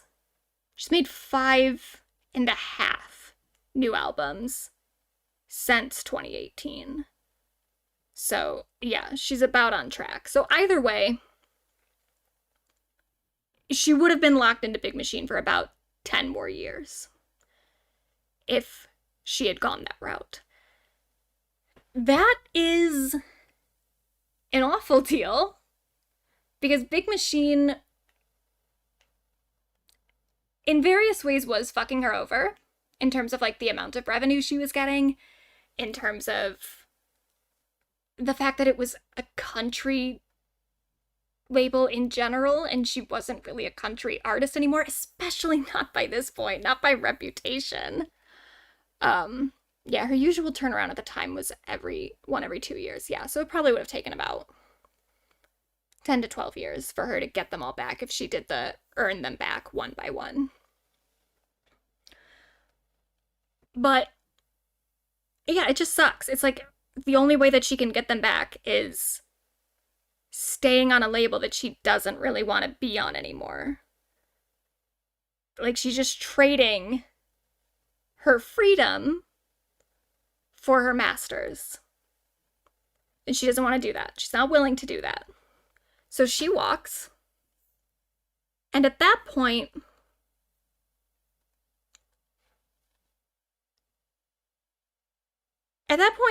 she just knew that she wasn't going to get the masters. So that is something that is really important. Yes, that is also true. I believe when she was given that option, there was already talks of Big Machine being sold. Yeah. So she already, I think, had some issues with Big Machine in general. And then on top of it, she knew that it was going to be sold to someone, but she didn't know who. So her entire future was about to be in the hands of somebody else that she didn't know. Or she could walk away from Big Machine completely and just not own the masters. So at first, she was kind of content to not own the masters. Not content in terms of happy about it, but willing to make that sacrifice. And that is very central here, that the whole thing is not just about her wanting her masters and her masters being sold. It's about how they were sold and who they were sold to. But in 2018, Taylor had already walked away from the masters conversation and was under the impression that she was just not, it just wasn't in the cards for her, that she wasn't going to own them. She moved to Republic, where she has both masters and publishing rights, and she gets about 50% of the royalties compared to an estimated 10 to 15% from Big Machine. So, much better deal for Taylor to be on Republic than Big Machine. But in doing so, she did kind of have to sacrifice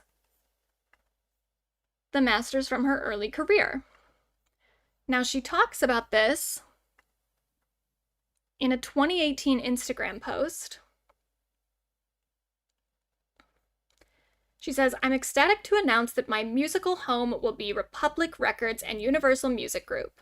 Over the years, Sir Lucian Grange and Monty Lipman have been such incredible partners. It's so thrilling to me that they and the UMG team will be my label family moving forward. It's also incredibly exciting to know that I'll own all of my master recordings that I make from now on." So already, when she signs this new label, she's already talking about the masters. It clearly is important to her in this moment already, that going forward, this won't even be an issue. She'll just own all of them and she won't have to buy them back. She does thank Scott Borchetta in here somewhere. Oh, there also was something about Spotify. I don't really understand this part. If other people do, feel free to jump in, but she said, there was one condition that meant more to me than any other deal point. As part of my new contract with Universal Music Group, I asked that any sale of their Spotify shares result in a distribution of money to their artists, non-recoupable. They have generously agreed to this at what they believe will be much better terms than paid out previously by other major labels. I don't know what that means. I don't know what it means. It sounds good. I'm glad she did it. I don't know what it means. But good for her. She knows what it means, and that's all that matters. Yeah, she removed her music off Spotify for a while. This was after that, though. But I don't know what it means in terms of, like, their shares. And, like, if they sell their shares, like, how often do they sell their, like, I don't get it. I don't get it, and that's okay. But yeah, then she says, I want to express my heartfelt thanks to Scott Borchetta for believing in me as a 14-year-old and guiding me through over a decade of work that I will always be proud of, blah, blah, blah, blah. So it seems at this point that they've left on good terms. Things will change going forward. But at that moment, she's at least being kind to Scott Borchetta. Now, to understand the rest of this, we have to go back. So, 2009, not at the same award show, but during the same year that Adam Lambert kissed a boy at the AMAs, Taylor Swift got interrupted accepting an award at the VMAs by a Mr. Kanye West. It is a very cool, I like that, like, that hair thing he's got going on. That is kind of cool. Anyway, this outfit, I've never been a huge fan of that dress, but that's okay. So we all remember what happened here. Kanye West was being a dick, interrupting Taylor's moment to defend Beyonce because he thought that Beyonce should have won that award. Now, I've seen a lot of people try to devil's advocate for this and be like, oh yeah, Kanye was like kind of a dick, but he was right. Beyonce did have the better video. And it's like, yeah, he was right. Which is why Beyonce won the bigger award that night. Like, he was sticking up for Beyonce, who was gonna win the biggest award of the night. This is the award for Best Female Video, a category, by the way, that does not exist anymore.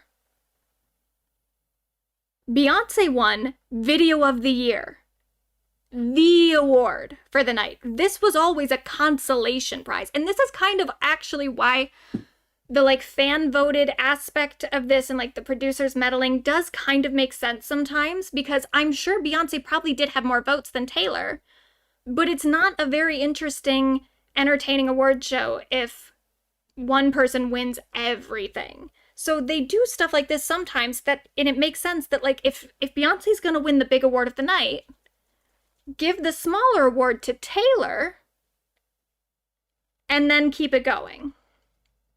Yeah, Beyonce had a wild night. She tried to stop Lil Mama from going upstage. The 2009 VMAs was a fucking mess, but in the best way, kind of. There was the Lil Mama thing, or not Lil Mama, it was Lil Mama. Yeah, it was Lil Mama interrupting Jay-Z and Alicia Keys' performance. Very, very weird. Weird thing for her to do. Then also Gaga's paparazzi performance with like the blood. That was there. Beyonce had a Single Ladies performance that was very good. And that also is the VMAs where Katy Perry met Russell Brand, her then soon-to-be husband. I think they maybe had met once before, but that was where they like really connected. So yeah, the 2009 VMAs, moment in history. We never got anything like that again. But this is one of the big, big moments. And this is like culture changing. This is also, I remember Green Day performing that year too, and I always liked Green Day's performance because they had they got everyone like onto the stage with them, and I don't know if they were supposed to do that because it kind of seems like a fire hazard. because it's just a huge crowd on the stage. But it was very cool. God, if I could go back to like any day, any place and time, I would go back to the 2009 VMAs. I wish I was there in that moment. Anyway, this is a huge, huge thing between Kanye and Taylor. They kind of have a back and forth, friends, enemies relationship for a while. She forgives him, he apologizes, he then takes back his apology. He says some shitty things toward her, but then they kind of like are still friendly to each other. It's very weird. There's definitely a lot that could be said about like the racial and gender dynamics in this whole thing. Like, on one hand, there's Kanye West, a grown-ass man, publicly humiliating a young woman. On the other hand, you have Taylor Swift, a rich, famous white woman, publicly like chastising Kanye West, an also rich, famous, successful person, but a black man who has been the victim of racism many times, now is extremely racist himself. But she wrote her like official response to this whole thing is a song called Innocent, which is, it's just an incredibly patronizing and self-righteous song. It's weird. That's Taylor's kind of big fuck up in this whole thing, is that, oh, good night, that Innocent song is actually like not great. She probably shouldn't have made that one, but oh well. It's a whole thing for years. Then you get to a song called Famous. Here's Kim being a fucking dumbass as per usual. Where Kanye sings or raps that Taylor Swift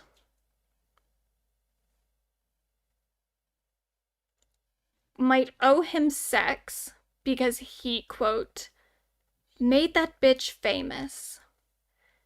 Not a great line. Taylor responds at first in her Grammy acceptance speech, just sort of hitting back at the idea that someone else made her famous.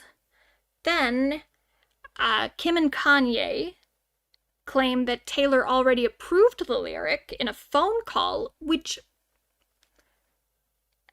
to their point, is kind of true. She didn't approve the entire line, but she did hear the line about I made her famous, and she did approve that line. So, like, there's some merit to them being a little defensive. But a spokesperson for Taylor responded, saying that during that, oh god, there it is. Oh shit, you're not even on this. There's the photo right there of JoJo and Chris. Oof. Ooh, it's weird. I feel like I shouldn't see it. Oh, and he posted it on his Snapchat story too. I don't even know. Ooh, it's gross. I don't know, there's something extra icky about it being on a Snapchat story. Anyway, I do think about a universe in which Kanye does not do what he did to her. What would happen if she would still be a megastar? I don't think he made her famous, but the controversy got more ears. Yeah, I think that, like, honestly, he was bigger than her for sure, but he was still kind of early in his career. Like, this was 2009. Graduation came out, what, like 2004? So this is only 5 years after his, like, big, like, culture shifting album. So both of their celebrities really did increase after that moment. Like, and this is what we talk about with, like, the pop girly bracket too. your meta narrative is not always just good stuff. It's also just stuff that kind of paints this picture of your persona and your public image. And that did help Kanye's meta narrative, not necessarily in a good way, but he started to really get this reputation as like an asshole. He was always kind of like, oh, graduation dropped in 2007?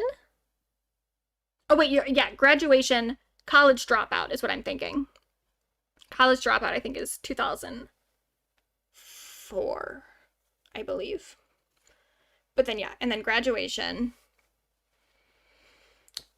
So, like, he himself was still pretty early in his career, and this did add to his cultural mythos, too. It wasn't just Taylor. But yeah, she was not as well known. But the thing is like, she was a big star at the time. I was very aware of who she was. But that might also be because I grew up in like a very small rural town. So like country was very big in the town that I grew up in. But Taylor, like, even as someone who hated country music, I knew who Taylor was and I did kind of like her. I didn't like love her, but she was like one of the few people that, you know, if I was at like a friend's house and they were playing country music, if they played a Taylor Swift song, I was like, okay, I can deal with this. This is pretty good. So like, I already very aware who Taylor was. Yeah, they were in similar stages in their career. I think Kanye was a little further along, but he wasn't as much farther along as I think people in retrospect imagine him to be. But he was a little bit more established at the time. Especially because he was like friends with like Kanye, or not Kanye, he was friends with like Jay-Z and Beyonce and stuff. So he had like industry connections that Taylor didn't necessarily have. Not in like mainstream music. She did have she made a song about Tim McGraw, and like Tim McGraw, I think, already had kind of acknowledged her in some way, so.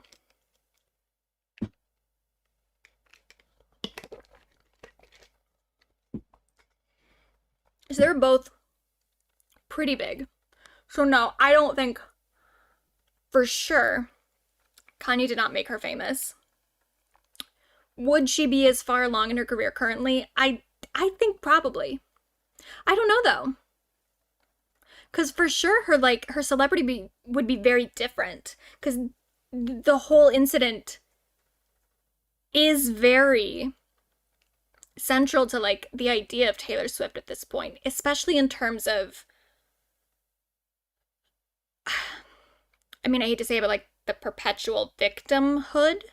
Not that I think that she is a perpetual victim or that she is trying to market herself as one, but just this idea of like people being very defensive of any time that Taylor Swift is wronged, especially her own fans. But again, that also was kind of the beginning of Kanye West's public image of someone who is kind of a victimizer, particularly against women. Yeah, but at the very least, the whole Taylor Swift narrative, meta narrative, would be different. It definitely would. This was genuinely like one of the most important moments in our culture of like the 2000s, and it happened in like less than 2 minutes. And I remember at the time, I remembered it happening. Like I saw it happen, I was like, oh, that was weird, didn't like that. But I was such a diehard little monster that I was like, who fucking cares at the end of the day? All I care about is that Lady Gaga just had one of the most incredible performances, and we all need to talk about that specifically. So that was where my head was at. But arguably, this moment was more important than the 2009 paparazzi performance. But not as iconic. I guess iconic in a different way, but, you know, oh well. So anyway, Taylor's team does respond, and the response is Interesting. Yeah, Gaga and Kanye toured together. They were close at one point. Yeah, that was. They had the tour planned. And then the rumor is that it was the VMAs thing that Gaga dropped out after that because she didn't want to be associated with him because of that moment. I don't know if that's really what happened, but the tour didn't happen. But God, can you imagine that? Like, we really would have lived in a different reality. But that's okay because the Monster Ball happened. And can you imagine life without the Monster Ball? I wouldn't want to. But I would love to have seen that show with Kanye. That would have been so crazy. And there were also rumors, and I don't know if this is true, but there were rumors that Kanye didn't like where Gaga's part of the show was going because he thought it was too gay. I don't know if that's true, but I wouldn't disbelieve it. Anyway, her team responded saying that she cautioned him against a strong misogynistic message. Kinda. She does say something in the phone call about, like, oh, well, as long as you're not calling me a bitch or something. So that part is true. But definitely, the point that I can give to Kanye and Kim here, and it's not, I don't want to give them any points, but for sure, the way that the phone call was portrayed by Taylor's management is a little manipulative. It's a little just not quite what happened. But also, keeping in mind, Taylor doesn't know that there's a recording at this point. So she doesn't, it's not just to be like, oh, she could lie and get away with it. Taylor probably is just fully going off memory in what she remembered from the phone call, and your memory is not, it's not fully accurate. So it's very possible that she felt the tone of the conversation was a little bit stronger in terms of her warning against any misogynistic message than it actually was in real life. I mean, that happens all the time. Just in real life conversations, you feel a certain way leaving a conversation where you're like, oh, I feel like I really kind of told him what was up. And then if you were to listen back to the conversation, you'd be like, oh, actually, maybe I didn't say that as clearly as I felt like I did. But so this sparks something. Kim then posts an edited version of the phone conversation onto Snapchat, home of Chris Hughes' photo with JoJo Siwa.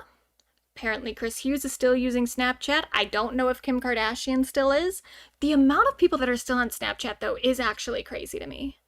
I use Snapchat like a little bit for like friends. Like I have one group of friends that we send each other Snapchats. But I don't ever post on like my story or anything, and every time I open up Snapchat and I look at it, it creeps me out. It's a very creepy website because it's all of my requests, my like friend requests. It'll be like, I can't find one now, but I'll have like 10 requests at once, and the username says like Booby McBoobs a lot or something. It's like very creepy and sexual, and the whole app just screams that like the target audience is children, and I don't like that. I don't like it one bit. But it didn't quite have that reputation at the time. Snapchat was a little bit more normal back in this moment. So Kim posts an edited version of the phone call, which makes Taylor look pretty bad. It comes out later, the full recording comes out, and there were some key parts that Kim had cut out that make Taylor look a little bit better. A lot better, honestly. Like, it is very clear in that moment, in the full recording, that Taylor really did not want Kanye to call her a bitch, which he then did do. So, in the whole thing, everyone was kind of wrong, But Taylor's actions, like, stay at the level of kinda. Kim and Kanye's escalates to, like, hella wrong. They were hella wrong. So Taylor continues denying stuff. She says she denied the bitch thing. Let's find her full statement. Where's the video of Kanye telling me he was going to call me that bitch in his song? It doesn't exist because it never happened. You don't get to control someone's emotional response to being called that bitch in front of the entire world. Of course I wanted to like the song. I wanted to believe Kanye when he told me that I would love the song. I wanted us to have a friendly relationship. He promised to play the song for me, but he never did. While I wanted to be supportive of Kanye on the phone call, you cannot approve a song you haven't heard. Being falsely painted as a liar when I was never given the full story or played any part of the song is character assassination. I would very much like to be excluded from this narrative, one that I have never asked to be part of since 2009. In retrospect, this is a totally fair response. But without the full recording, with just the edited parts that Kim posted, this felt like... It felt like she didn't have much at that time. You know, because the parts that Kim posted really did make it seem like Taylor fully approved the lyrics, when she really didn't. She only heard, like, a small part. She didn't even hear the actual song. She just heard Kanye saying these lyrics about, like, oh, I made her famous. But he never says that bitch. She does say, I was worried you were going to call me a bitch. Which is just so ironic. It's like, do you think that's when he got the idea? He's like, okay, now I'm going to do that. And he did, the one thing that she said in the earlier statement, or her spokesperson said in the earlier statement, was that Kanye had wanted her to promote the song on her social media, which she turned down. And that is true. In the full recording, you can hear that part. So, at the time, though, this did not make her look very good. And it became a big part of what would be called the Taylor Swift is over party, or Snakegate. Kind of led by Kim Kardashian, and especially if you don't know what these are, this is from the famous music video where these are wax figures, nude wax figures, that Kanye shows of Taylor Swift and a few other people like Donald Trump, Rihanna, Caitlyn Jenner, Kim Kardashian, etc. These are the actual wax figures at some sort of art exhibit thing, and there's fucking Kim just standing over it like the dumb bitch she is. Sorry. She frustrates me sometimes. She is so victimized by misogyny so frequently herself, and yet so actively participated in it in this scenario, and also just, like, overlooks it in so many others. She just pisses me off sometimes. Even though I want to root for her. There's a part of me that wants to root for her because other people are so nasty to her all the time, but I can't. So, a whole bunch of people start posting snakes onto Taylor Swift's social media. They trend. Taylor Swift is over party on Twitter. The digital footprint for this stuff is really evasive. You can find some old stuff, like I'm sure you can find Kim's old tweet and stuff, but I really don't think it's kind of like the Depp v. Heard trial, and we'll get to some of the other similarities here, but it is very much like the Depp v. Heard trial, where unless you were on social media at the time and were paying attention, you could not possibly know how loud this thing became. Especially because a lot of the tweets are gone now. And that's maybe for a reason. Possibly. Who's to say? Allegedly. But it was very, very quick. It was very, very loud. And then one day a lot of it just seemed to disappear. Hmm. Hmm. But this was a traumatizing moment for Taylor, especially as someone who, as she talks about in the Miss Americana documentary, she's someone who always kind of wanted validation from other people, who cared a lot about what other people thought of her. A lot of people in the entertainment industry feel that way in general. Like, it's very common. It's kind of a part of the narcissism that brings a lot of people into the industry. And it would be terrible. And people will kind of now make fun of her because of the amount that she brings up Snakegate and this whole incident, and be like, "Oh, you were fine. You weren't gonna lose your career. You blah blah blah blah. Why does she keep talking about this?" Being at the center of something like this would be so scary. So scary. Even if she really wasn't. She's said before that she thought she was like going to lose her whole career. And yeah, she probably wasn't ever going to. She probably was going to be fine. Obviously, she was going to be fine because we saw what happened. She is fine. But in the moment, this would be horrifying. Especially when nothing like this has ever really happened before. You know, there have been, of course, with Britney Spears in like 2007 and all the paparazzi, that was a whole thing that was very scary for Britney Spears at the time, and that again had never really happened before. Paparazzi culture was at its peak at that moment. It had never been that bad, and it would never be that bad again. But with social media, Taylor was kind of one of the first like really big victims of like a public hate campaign, like a massively public hate campaign against someone who was very powerful. There was no way for her to know what was going to happen, how this was going to affect her career. There was just no way. Nothing like it had ever occurred. But it would again. And again, and again, with a certain person maybe kind of being at the scene of the crime for all of these incidents.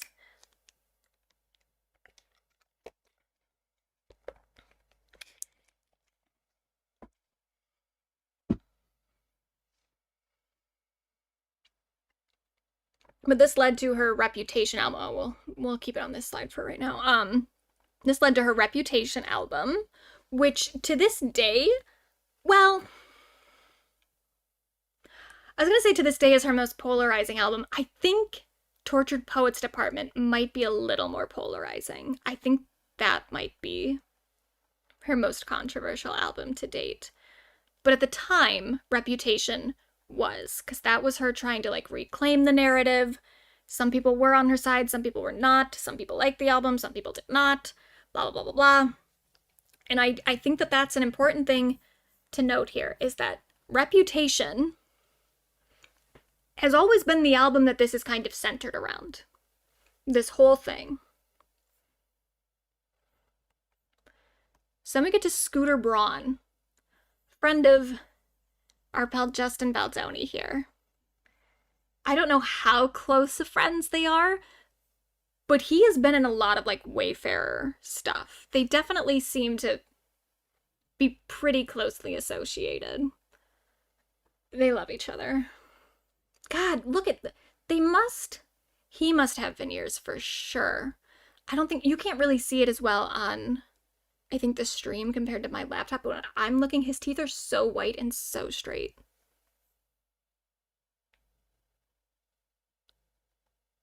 Sorry, I get distracted by teeth a lot. Jojo Siwa's teeth are very distracting to me. Anyway. So, Scooter Braun, manager of Justin Bieber, former, I don't know. Okay, does anyone know what the current status is of him and Justin? There was a point where a whole bunch of people started leaving Scooter Braun and distancing themselves from him, like, in their management. Is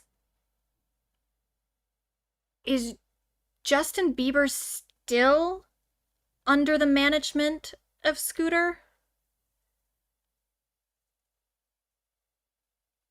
Or is that done? Is he under anyone's management at this point? Why do we respect a grown man who calls himself Scooter? Well, first of all, we do not respect this man. You and I do not. But yeah, apparently people like Justin Baldoni love their friend Scooter. They are not working together anymore. JB owes Scooter money, I believe. Yeah, I think he owes a lot of people money. Okay, yeah, so I think Scooter is now not really anyone's manager anymore. Scooter was retired. Yeah, it's kind of hard to tell, and this is the issue with Scooter in general, is that a lot of the stuff that is said about him is said in like tabloids and through like rumors, but then what he says publicly never quite matches. So I think according to him, he retired, but I think a lot of people left his management before he officially said he was retired. So that could have been just like a cover up. I don't know. Either way, he was at one point the manager of Justin Bieber, Demi Lovato, Ariana Grande, other people too, Kanye West for a minute.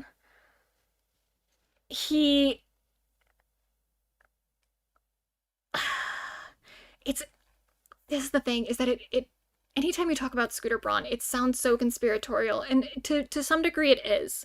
There is not a lot confirmed about what happened between Scooter and Taylor, or Scooter and really anybody. But the rumors are that what I believe are the most generally accepted theory for what happened between Scooter and Taylor, I believe, is that Scooter wanted to be Taylor's, he wanted to take over Taylor's management, because there was a time when Taylor was kind of hanging out with this crowd of people, like Justin Bieber and Scooter and etc. I believe at one point he wanted to take over Taylor's management. She refused repeatedly, and then he had a vendetta against her from then on. That is what I believe happened. That is what is the generally accepted rumor, I think. But for sure, something happened between the two of them. They don't like each other, and what the exact origin of it, we really don't know. And that's kind of the power of Taylor Swift in a way. Is none of us totally know what Scooter did. We don't totally know when they started fighting and over what. But we're on her side anyway. Fuck Scooter Braun. But the thing is it's a situation where there's smoke, there's fire. And there's always been a lot of smoke around Scooter Braun. Didn't Scooter take Kanye's side along with Calvin Harris? Yeah, we'll get to it. So, he became Kanye West's manager briefly right after Famous came out, the song, but then right before the Famous music video came out. So he made a professional relationship with Kanye West while he knew that Kanye and Taylor were having this beef about this song lyric. That's when he decided Kanye's my man. I'm gonna go rep Kanye, who's calling Taylor Swift a bitch. And then he was Kanye's manager while Kanye was essentially doing revenge porn on Taylor. So that's kind of the one big data point we have, is that he was in some way involved in Kanye's Famous music video and in that whole saga. Yeah, she was good friends with Justin for a while. He punked her. Yeah, there's photos of them at parties and stuff together. So something happened. She was in with this crowd for a bit, and then something happened, and we don't know what. But I believe the accepted thing is that he wanted to manage her and she did not agree. And that pissed him off. And he's always wanted to take ownership of her and her work since then. The one thing that we kind of know he was a part of. Or not even a part of, we don't totally we don't know much. But a lot of Taylor's most like public enemies have some sort of connection to Scooter, especially like Demi Lovato and Demi Lovato's very weird one-sided beef with Taylor. That was happening while she was under Scooter's management. Now that she's not under Scooter's management, her and Taylor seem to be kind of good. And that's a general theme that like when people are with Scooter, they seem to be anti-Taylor. When people are not with Scooter, they don't care as much. Oh shit, I thought I had another one. So here's the thing. And this is where I say where there's smoke, there's probably fire.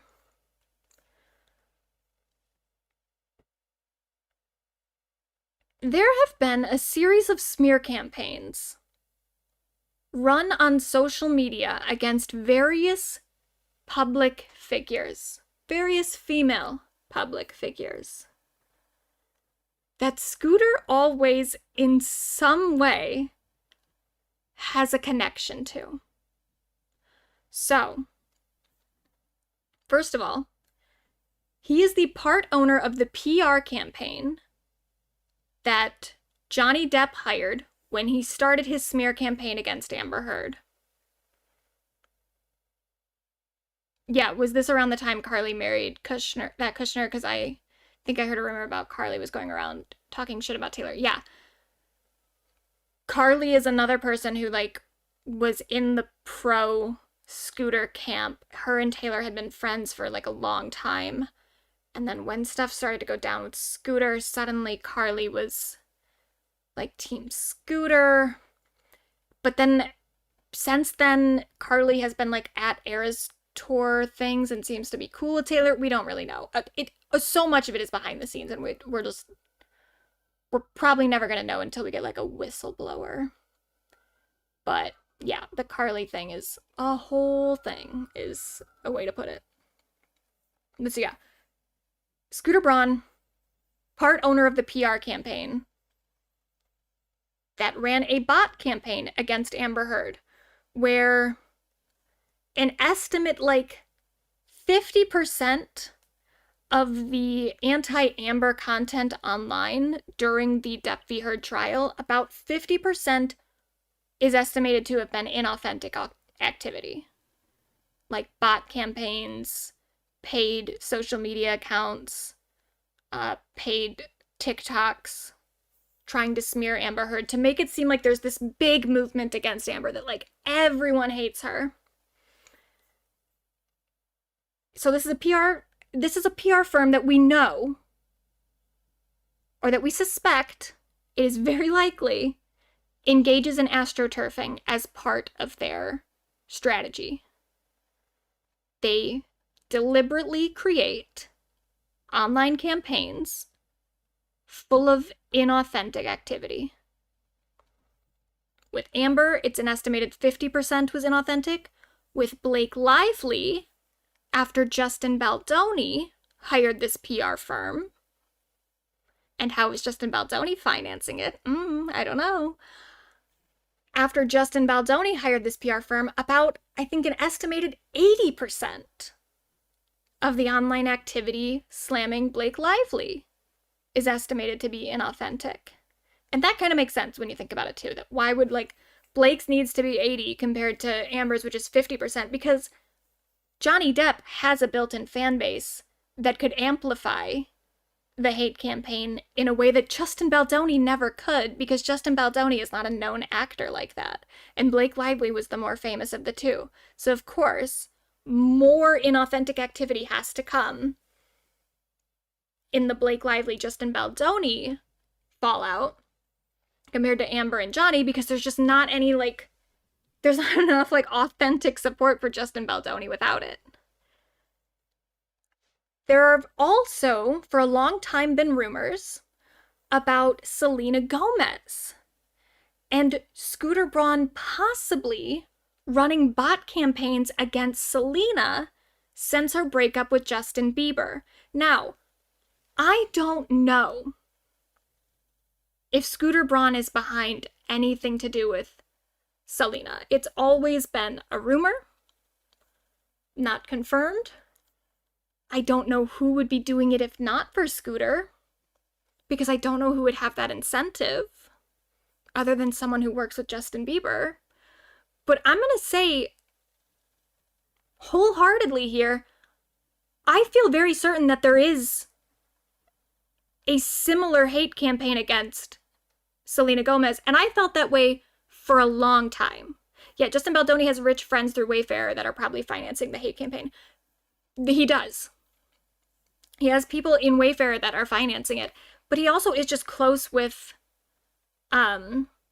Scooter. Close enough, like Scooter has been in so many Wayfair things that I think that like that probably also just helps this PR firm that keeps attacking women, or has at least done it twice, attacking women through inauthentic online activity. Probably was a pretty good deal for Justin, who knows one of the co-owners. There are times where I feel the Selena and Hailey feud is so forced. It is, yes, it's incredibly fucking forced. Especially the Hailey stuff, I think, is a little bit more authentic. I think the Hailey shit is genuinely like Selena Gomez fans who are just pissed and who need to take it out on somebody, so they like try to fight misogyny with misogyny for some reason. But the stuff against Selena Gomez is incredibly suspicious, and I've thought that for years, even before the like Amber Heard Depp v. Heard shit, and like getting kind of knowledgeable about the way these bot campaigns work. For years, if I would tweet something even slightly negative about Selena Gomez, suddenly my tweets would be getting like likes from these weird like Selena Gomez fan accounts that weren't actually fan accounts. They were like anti-fan accounts where they would like masquerade as like pro Selena stuff while deliberately posting like quotes out of context or unflattering photos of her, like just weird stuff. And I've been noticing this for years, to the point where if I have something negative to say about Selena Gomez, I generally just don't say it publicly because I don't want to participate in it.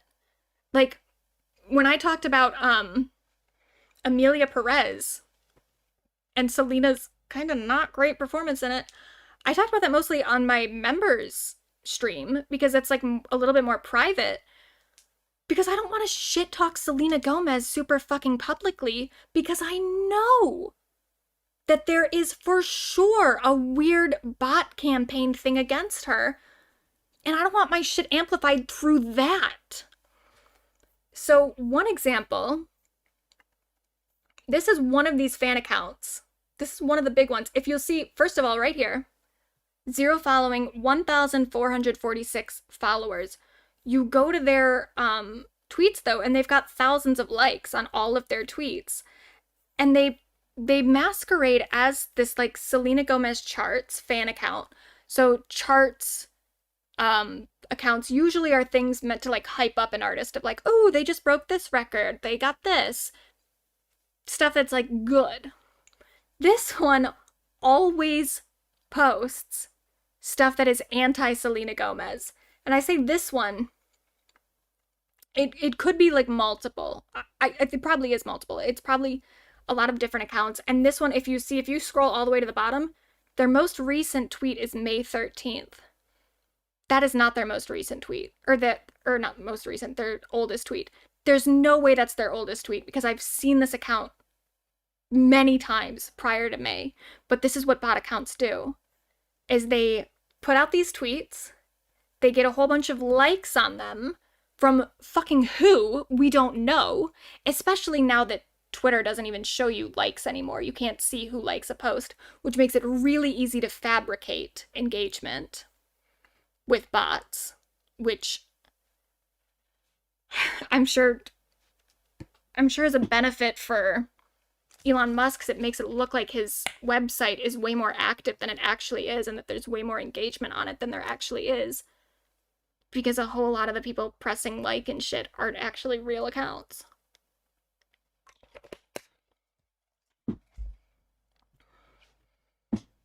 But They post stuff like this and then they delete a lot of their old tweets so that it's like harder to find them. It's harder to detect them. And that's what I said too when I said earlier about how it's really hard to find a lot of the old Taylor Swift is over party tweets. Some of it is just normal, like accounts getting deleted, tweets getting deleted. Like, it's hard to find stuff on the internet sometimes when people can delete their accounts, people can get suspended, tweets can get just deleted because people don't like that they tweeted something anymore, or they don't want to be known for tweeting something. Like, stuff like that happens. But with the amount of tweets that there were in the hashtag Taylor Swift is over party campaign, the amount of tweets that there no longer are is incredibly suspicious. It very much feels like a lot of those tweets back in 2017, 2016, whenever it happened, those might not have been from real accounts. They might have been from something or somebody else. Something like this. So you kind of put all that together. And again, I know this sounds really conspiratorial and weird, but it's like, what is the common denominator here? Scooter's PR firm, Scooter's main client's ex-girlfriend, Scooter's main enemy. Somehow all of these women have had very, very similar hate campaigns lobbied against them on the internet,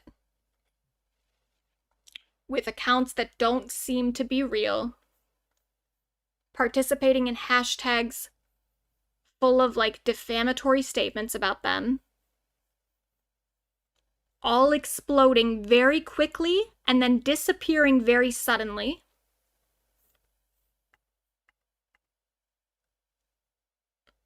Could Scooter have been behind Snakegate? I think there's a very high likelihood that he was. Now, the one thing that we do kind of have that Taylor has like publicly acknowledged, because she's still, even with Scooter being kind of her big enemy, she's never really gotten into the details of it. But she did post this. This was Justin Bieber. This was right after like the Snakegate thing happened with all the snake emojis and the Taylor Swift is over party. Justin Bieber posted a photo of him FaceTiming Scooter, some other fucking guy, and Kanye West with the caption, Taylor Swift, what up? That's weird. What was being discussed in this FaceTime call? I don't know. And why did Justin feel a need to publicly call out Taylor Swift while showing a FaceTime call with these three men? What did that mean to all of them? And what did they know it would mean to her? I don't know. But Taylor posted this in 2019 when she becomes aware of the fact that Scooter Braun has just bought Big Machine. So we'll just read this whole letter. For years, I asked, pleaded for a chance to own my work. Instead, I was given an opportunity to sign back up to Big Machine Records and earn one album back at a time, one for every new one I turned in. I walked away because I knew once I signed that contract, Scott Borchetta would sell the label, thereby selling me and my future. I had to make the excruciating choice to leave behind my past. Music I wrote on my bedroom floor and videos I dreamed up and paid for from the money I earned playing in bars, then clubs, then arenas, then stadiums. Some fun facts about today's news. I learned about Scooter Braun's purchase of my masters as it was announced to the world. all I could think about was the incessant manipulative bullying I've received at his hands for years. So what happened in those years? We don't know. There is a little bit of a this is one of the things that people will push back on the most, though, this idea that she learned that Scooter had bought her masters at the same time that it was announced to the world. Scott himself has said that he texted Taylor like the day before. And then Taylor's father has a share in Big Machine Records. I think he has like a 12% share. So he apparently knew about this roughly 5 days before it happened.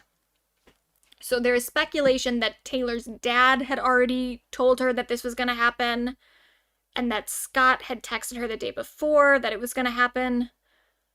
So this idea that, like, oh, maybe she knew prior, it's like, okay, well, first of all, even if she knew prior, the earliest she would have known was 5 days before.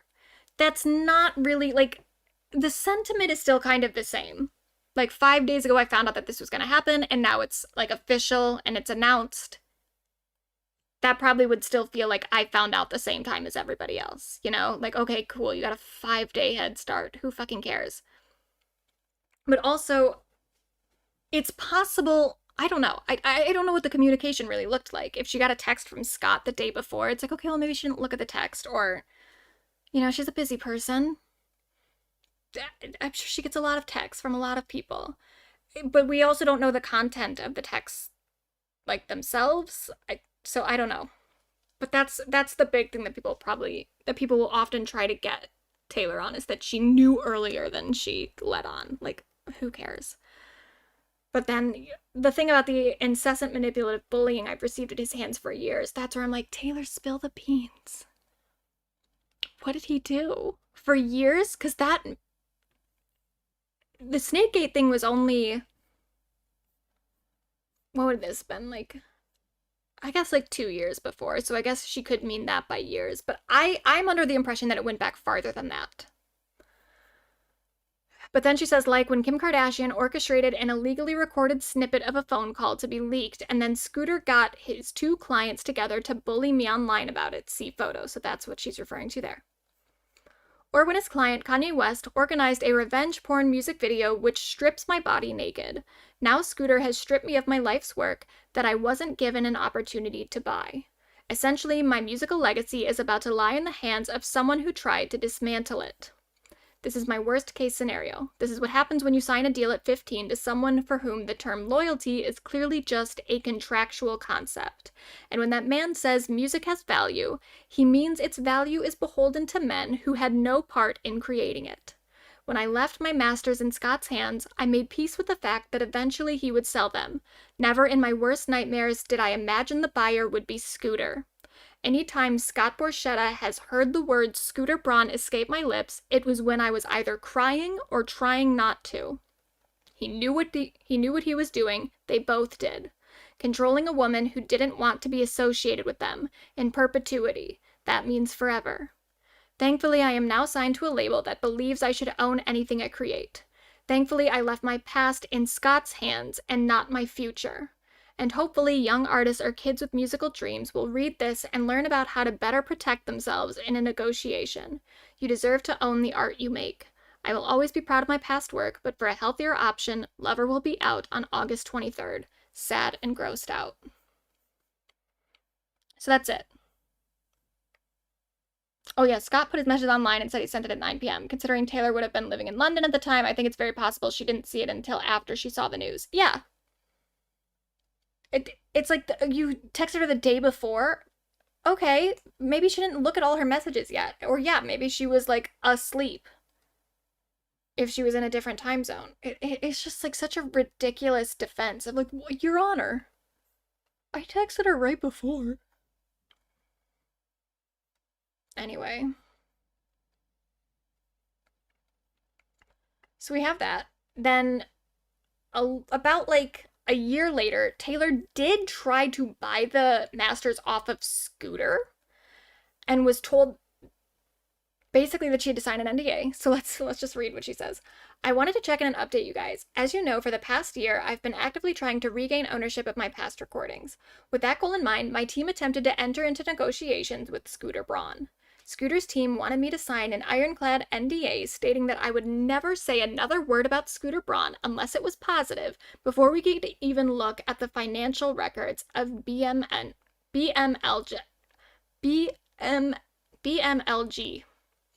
which is always the first step in a purchase of this nature. So I would have had to sign a document that would silence me forever before I could even have a chance to bid on my own work. My legal team said that this is absolutely not normal, and they've never seen an NDA like this presented unless it was to silence an assault accuser by paying them off. Grimace emoji. I like the use of the emoji there. He would never even quote my team a price. The master recordings were not for sale to me. A few weeks ago, my team received a letter from a private equity company called Shamrock Holdings letting us know that they had bought 100% of my music, videos, and album art from Scooter Braun. This was the second time my music has been sold without my knowledge. The letter told me that they wanted to reach out before the sale to let me know, but that Scooter Braun had required that they make no contact with me or my team or the deal would be off. As soon as we started communication with Shamrock, I learned that under their terms, Scooter Braun will continue to profit off my old musical catalog for many years. I was hopeful and open to the possibility of a partnership with Shamrock, but Scooter's participation is a non-starter for me. And this part's gonna get a little bit cut off on the stream, but that's okay. I'll read it to you. I have recently begun re-recording my older music, and it has already proven to be both exciting and creatively fulfilling. I have plenty of surprises in store. I wanted to thank you guys for supporting me through this ongoing saga, and I can't wait for you to hear what I've been dreaming up. I love you guys, and I'm going to keep cruising, as they say. Love, Taylor. P.S. For transparency and clarification, I have included the letter of response I sent on October 28th, 2020 to the private equity group who purchased my music. And then, yeah, she did post that letter.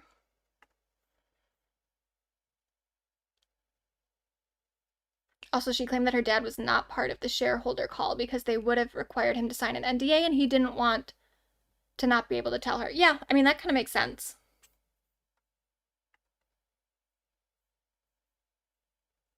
He maybe knew that, like, something was happening, but he didn't necessarily know what.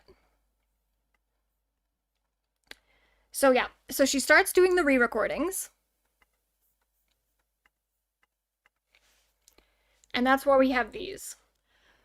So I think she had to, like, wait a year after she first made the announcement to actually start the re-recordings. I could be wrong, but I think it was, like, roughly a year. She did Fearless, Taylor's version, which to this day I think is probably the best. The best in terms of the re-recordings. Red definitely has the best vault tracks, so not only did she re-record the music exactly as it was, so that she could own the music herself without having ownership of the masters, but just the music and the songwriting. She also, within this, was releasing, like, old tracks, old vault tracks, stuff that could have been on these albums that was not on these albums. Are we okay to be honest about the re-recordings? Yes. Be as honest as you want to be. But the vault tracks were, like, a very cool part of this. That, like, yes, she was essentially just remaking the old stuff all over again. But she also was, like, adding new things and kind of making it like a fan package kind of thing. It became a very, like, celebratory thing for fans where they get to hear extra stuff that they hadn't heard before, in addition to getting to support her in this venture and support her against Big Machine and against Scooter Braun. So Fearless has the best re-recordings, for sure. Red has the best vault tracks. Speak Now is fine. 1989 is a fucking disaster. Just an absolute disaster. I don't think there's one 1989 Taylor's version song that I think even matches the original. Some of them are, like, okay enough that for me to like support Taylor, I would listen to those versions. Because it's like, okay, I guess if this is what I'm given, this is what I'll do. But there's a few tracks. Yeah, Style. Style's the worst one. Style, I don't know what she was thinking.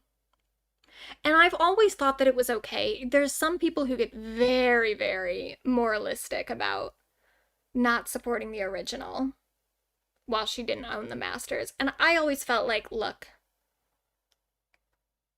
if there's a song that you really, really don't like the Taylor's version for, just listen to the original. It's fine. She's gonna get the money either way.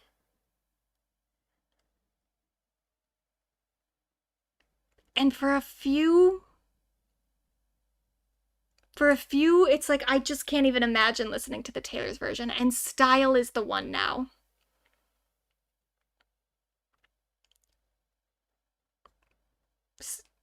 I said now because I was reading something. Style is the one where I was like, I could not possibly listen to the Taylor's version. It's so bad. So bad. I don't know what she was thinking. And I don't know what Rob Sheffield was thinking. The 1989 re-release and the Rolling Stone piece written on it was like the moment where I was like, oh, Rob Sheffield is out of his fucking mind. Rob Sheffield is like one of the music critics at Rolling Stone. He's like a Swiftie. He talks about Taylor Swift all the time. He wrote a book about it. Haven't heard great things about the book. I will always have some respect for Rob Sheffield because he was one of the first critics who was like really a champion for Blackout by Britney Spears. He's one of the first people working in like mainstream music journalism that actually stuck up for that album and pointed out how influential and ahead of its time it was. But you cannot listen to a single thing that man says about Taylor Swift. He is so allergic to criticizing her at any point. And his 1989 Taylor's version review was so over the top in praising her that I was like, I can't, you're not a serious person. There's no way you think this is better than the original. I'm pretty sure he said it was better than the original. There's just no. None of the songs do I think are better. And one song is extremely worse.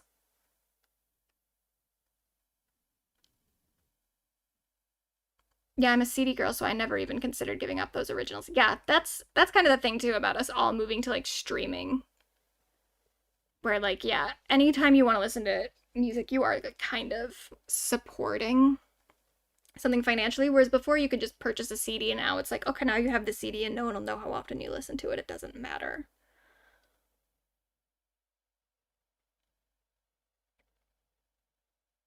But now streaming services own all of us.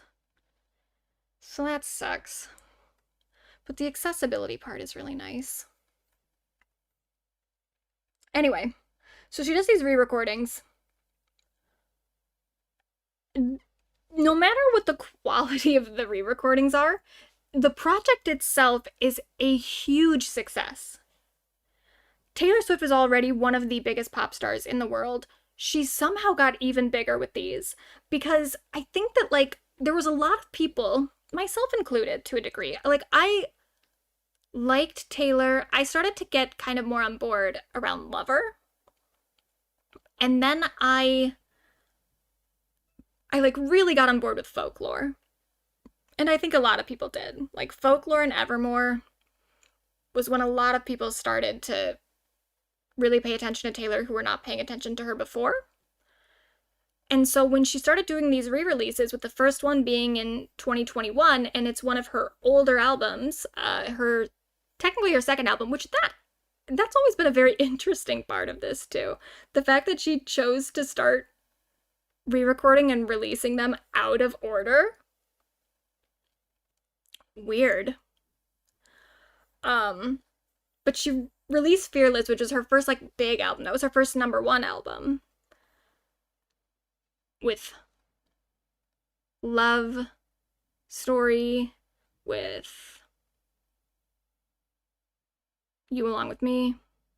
Those are the only two I can think of. A lot of people got this opportunity to like go back into her back catalog and kind of experience a Taylor Swift album as if it was new and develop the Swiftie within themselves.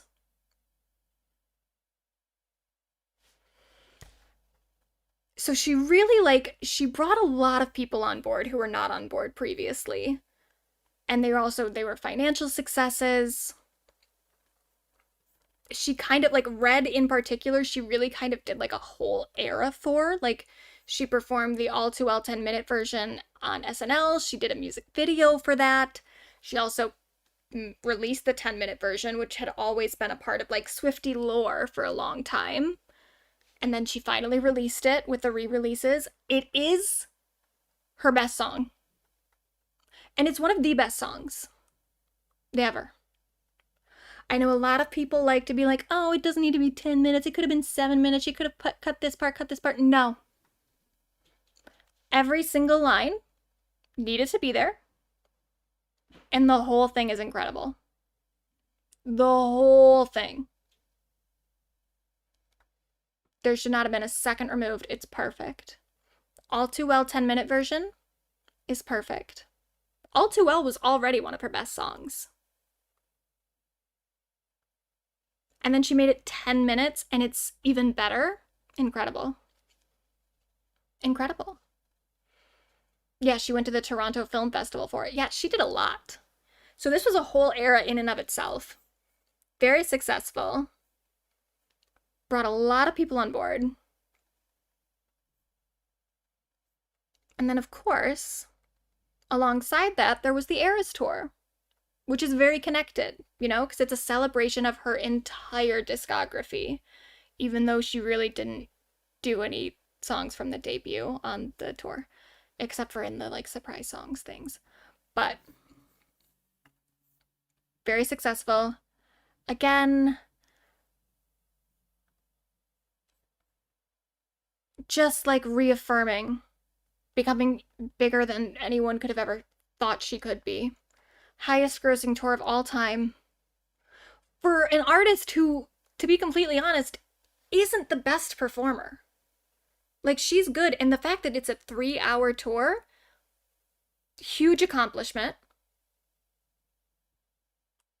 But yeah, of course, when people post videos comparing her to Beyonce or some other pop star who can dance a little bit better or has a technically better voice or whatever, it's yeah, she's not.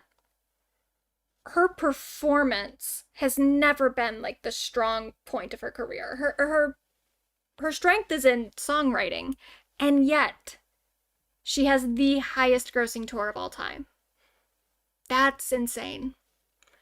So this was an incredibly successful little project for her that would not have happened if she wasn't desperately trying to get back her masters. Still, the whole thing is still surrounded reputation to some degree. First of all, there's the fact that the whole fiasco does kind of center around Snakegate to some degree, and what Scooter Braun did or didn't contribute to in that time. Reputation is a response to Snakegate. And then on top of it, because when Reputation was released, it was her least warmly received album. I think there were a lot of fans who were seeing the re-recording of Reputation under the assumption that it existed to be somewhat of a redo for the whole era. You just praise her for her money, though, not her music. I'm not praising her for her money. I'm praising her for I'm pointing out that she's the biggest pop star. It's not just about her earning money. It's about her connecting with so many people that so many people want to go to her shows, even if she isn't the best performer. For a lot of people, that's just secondary. She managed to accomplish something that, like, in all actuality, she maybe shouldn't have been able to accomplish given her technical skill set. But because her skill set in other places and her allure in other arenas was so strong, she could overcome the lack of technical proficiency as a performer. Because that's the power of Taylor Swift. And also, she just, for a minute, was like the only person really doing stuff, like to the magnitude that she was. Like, there was a moment where if you were a pop stan, you kind of just had to pay attention to Taylor Swift because no one else was really putting it in the way that she was. Whatever you say about her, she is a very, very hard worker. But then, so yeah. A lot of people saw this as like the opportunity to get justice for Reputation. It didn't get nominated for like Album of the Year, which for her was like a big deal because she always gets nominated for Album of the Year. And she was kind of upset about that at the time. And again, as someone who seeks validation and accolades, so meet meritocracy. No. See, this is the thing about about the bracket. It's not just about saying who's the best pop star. I'm not saying that Taylor Swift is the best pop star ever. I'm saying that she is the biggest pop star ever. And that's the thing about, like, your meta-narrative. It doesn't always have to be positive or negative. It's just about how people connect to you and, like, what is in your public persona and how it sits within the context of popular culture. It's not meritocracy. I'm not saying that Taylor Swift is the best pop star in the world. I wouldn't say that. Clearly I wouldn't. I've made it very clear who I think is a better pop star than Taylor Swift. Many people, to be honest, but particularly one. But that's fine. Like, that's not just because that other people are not making as much money as she is or aren't as financially successful or like aren't as popular, that doesn't mean that they're not as good as she is. That's not a meritocracy. Like, no. Oh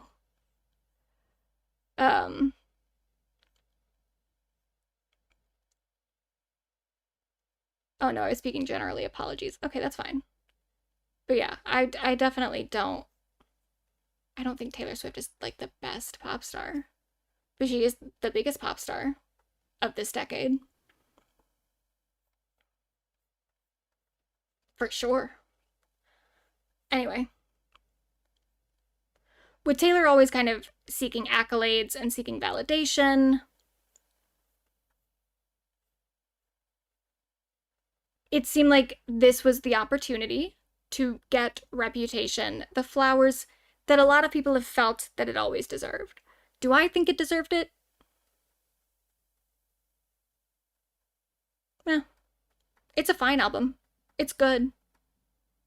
But I don't think it's her best album.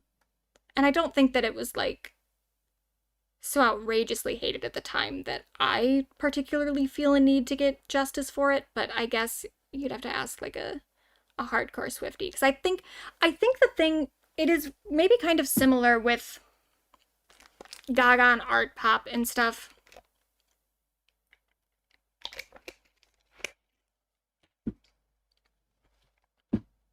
Where I think if a lot of fans are honest with themselves,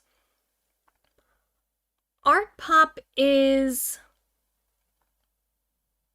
never been Gaga's best album, clearly, but it was the first time that fans of Gaga, I think, really had to confront her getting a lot of media backlash at one time and not really being used to that.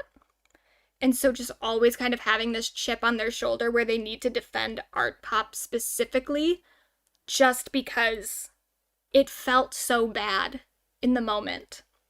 It felt awful sometimes to, like, be excited about an album like art pop or like Reputation, because the fans loved it. Like, fans of Gaga loved art pop at the time. I loved art pop.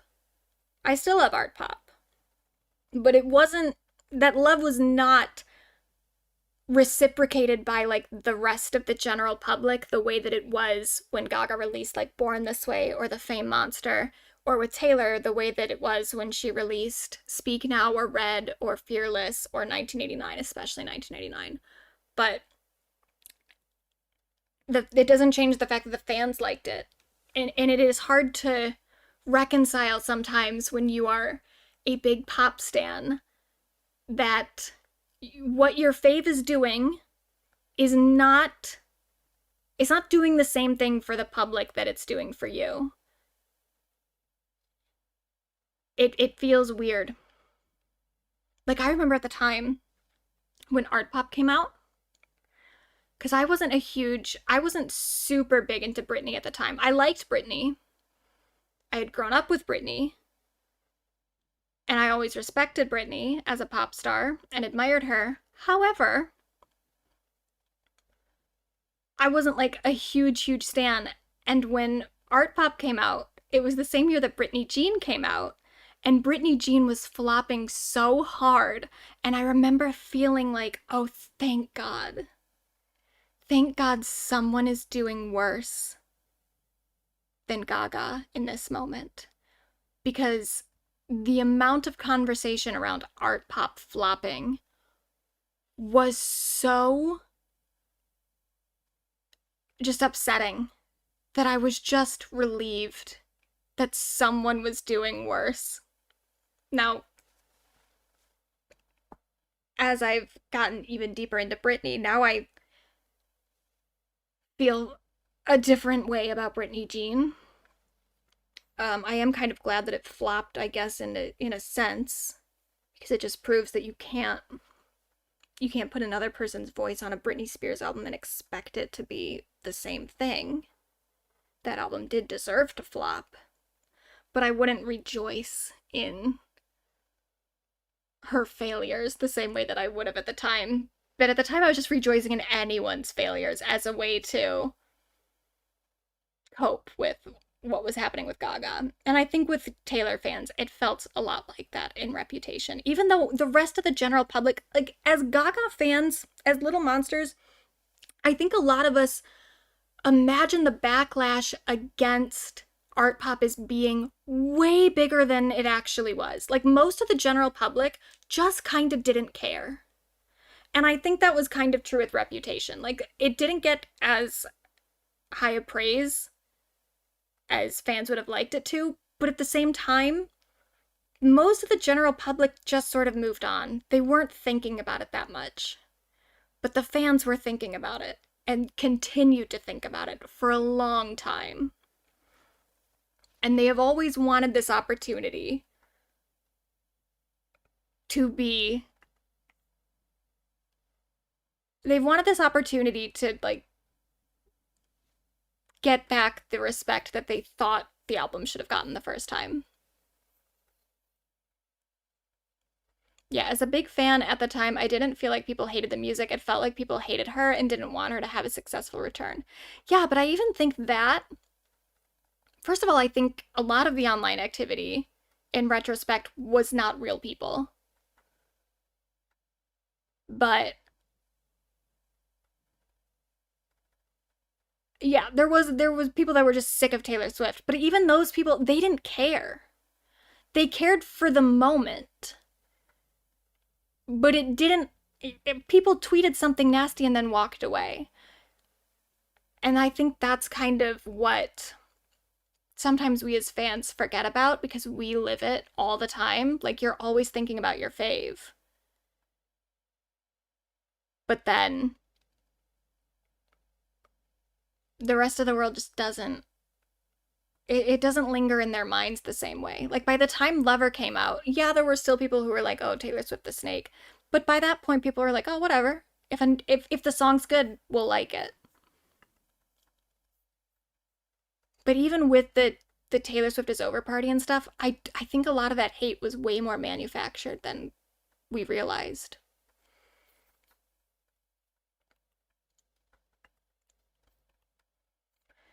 But now, Taylor Swift has all of her masters.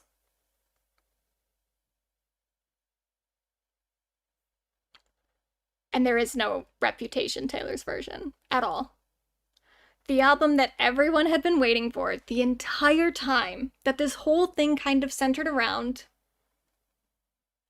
she never made it.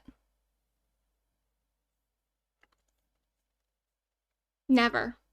Not even though, like, she made it and now isn't releasing it. She said, here, we'll read her whole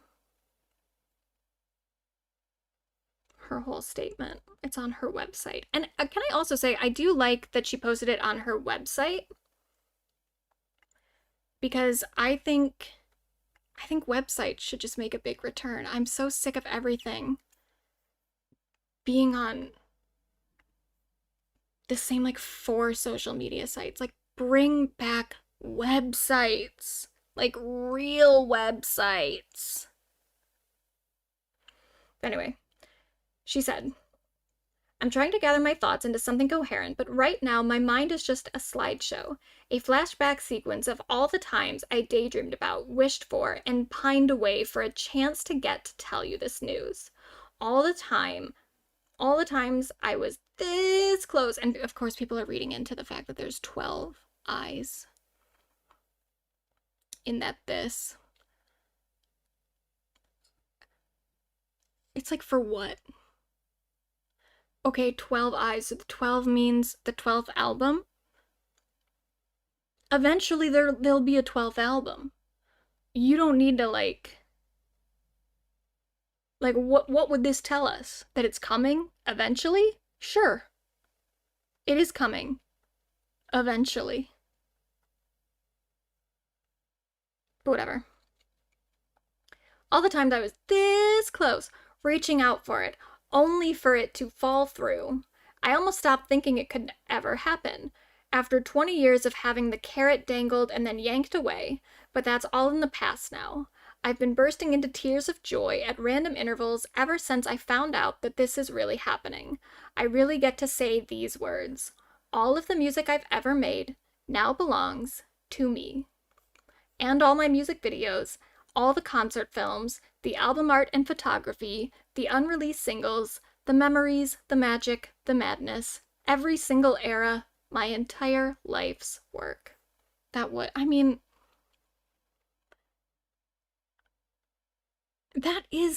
that would feel very good. If you really thought that it might not ever happen, I can imagine that she really does feel so elated and happy. Because, yeah, it's the whole thing. It's her whole past. Oh, it is beautiful. It is. To say this is my greatest dream come true is actually being pretty reserved about it. To my fans, you know how important this has been to me.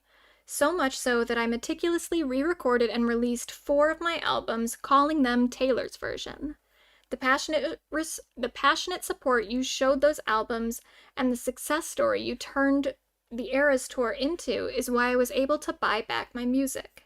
I can't thank you enough for helping me to reunite with this art that I have dedicated my life to, but have never owned until now. All I've ever wanted was the opportunity to work hard enough to be able to one day purchase my music outright with no strings attached, no partnership, with full autonomy. I will be forever grateful to everyone at Shamrock Capital for being the first people to ever offer this to me. The way they've handled every interaction we've had has been honest, fair, and respectful. This was a business deal to them, but I really felt like they saw it for what it was to me. My memories and my sweat and my handwriting and my decades of dreams.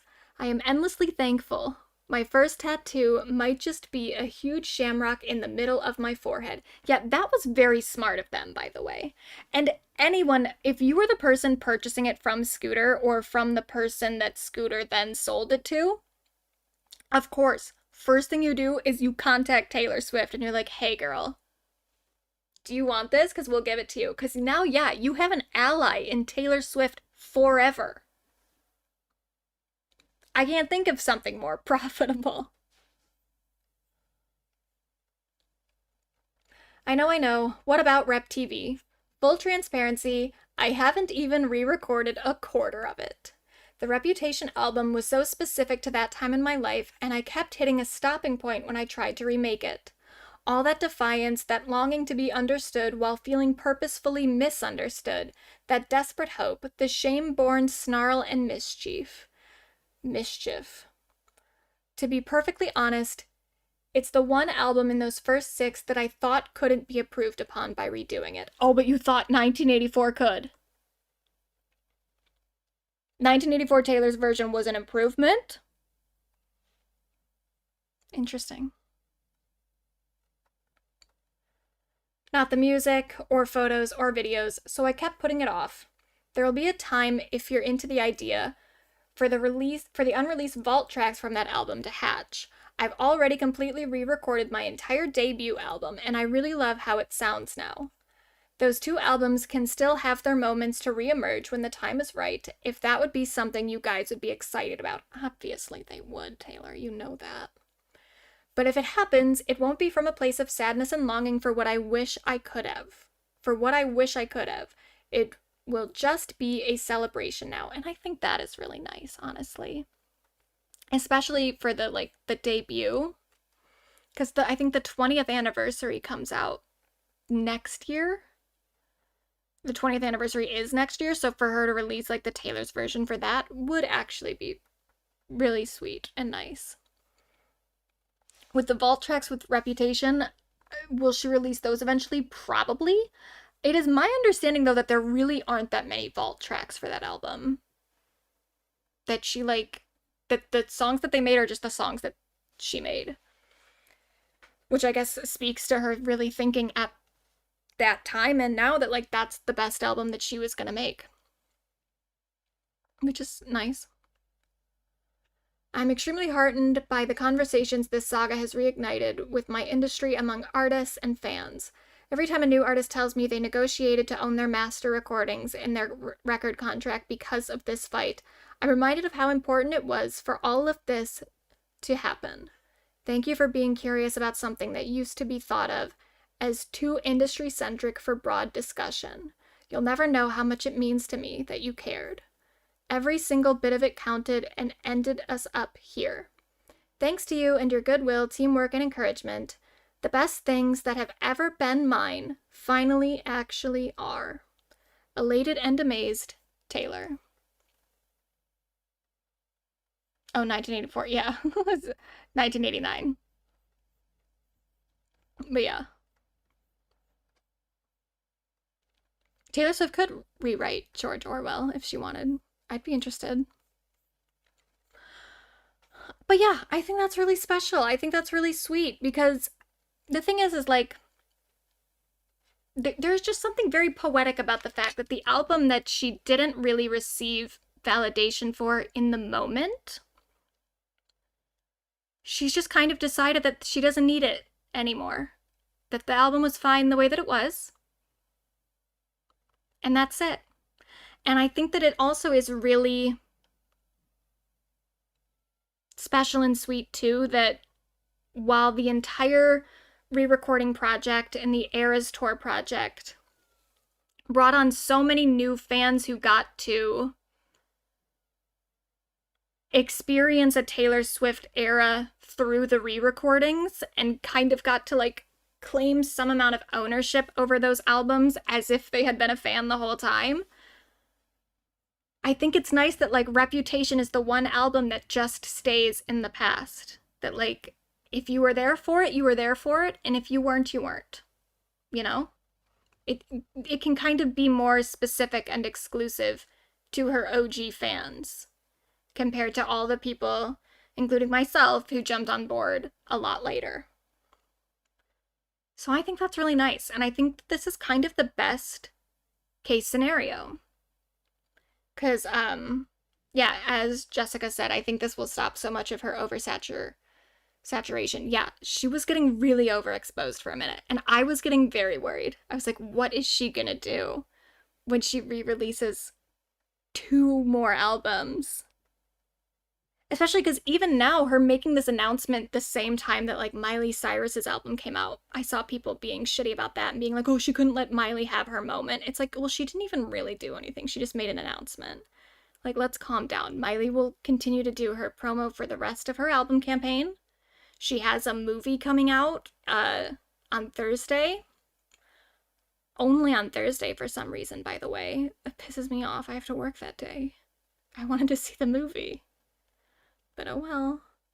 Like, she couldn't do it for a whole weekend. I could have seen it on a different day. But it's playing locally in the theater closest to me one time. One showing on Thursday. When I will be at work. Pisses me off. The hell. But anyway, yeah, it's like Miley will still have her moment. Other people will have their moments. If she had released a full album, even a re-recording at this point, it would have pissed so many people off.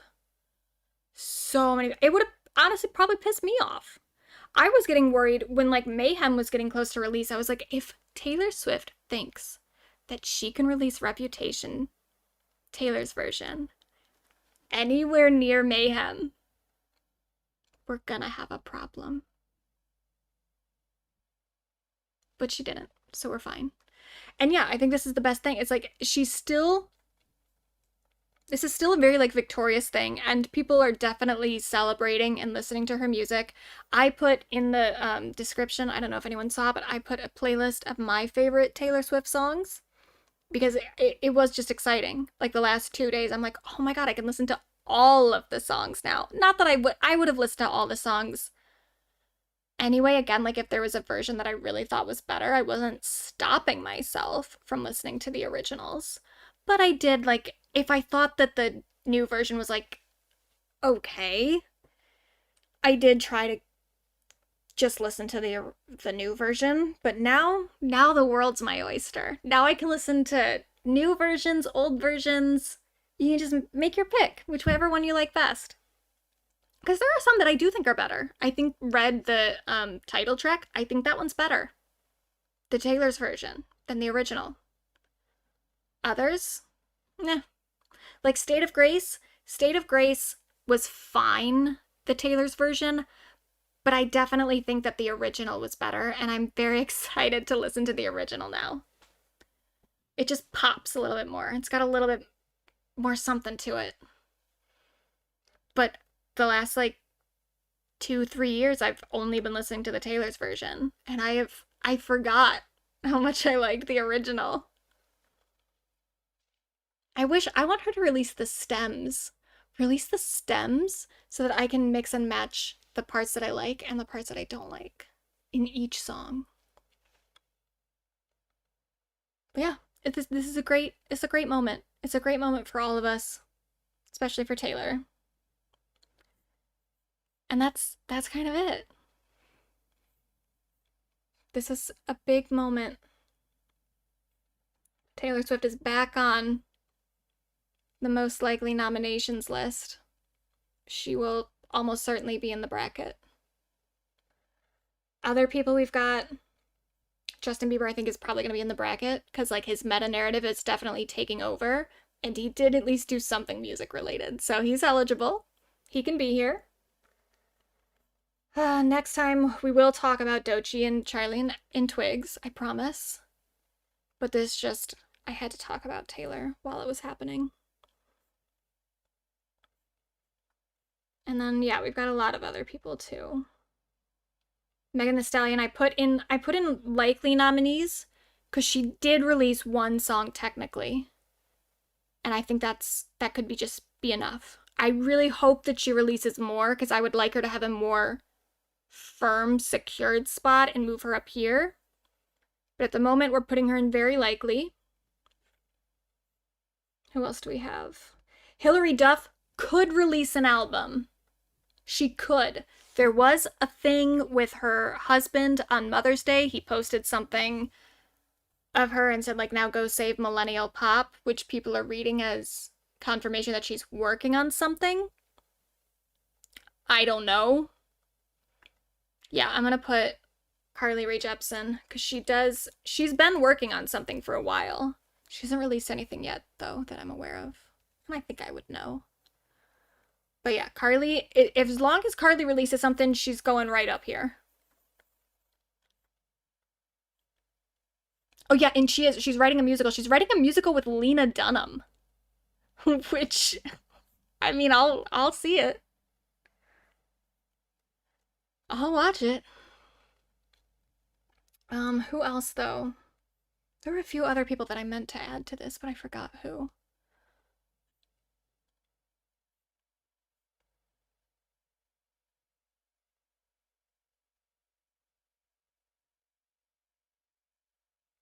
We could have an Ed Sheeran in the bracket.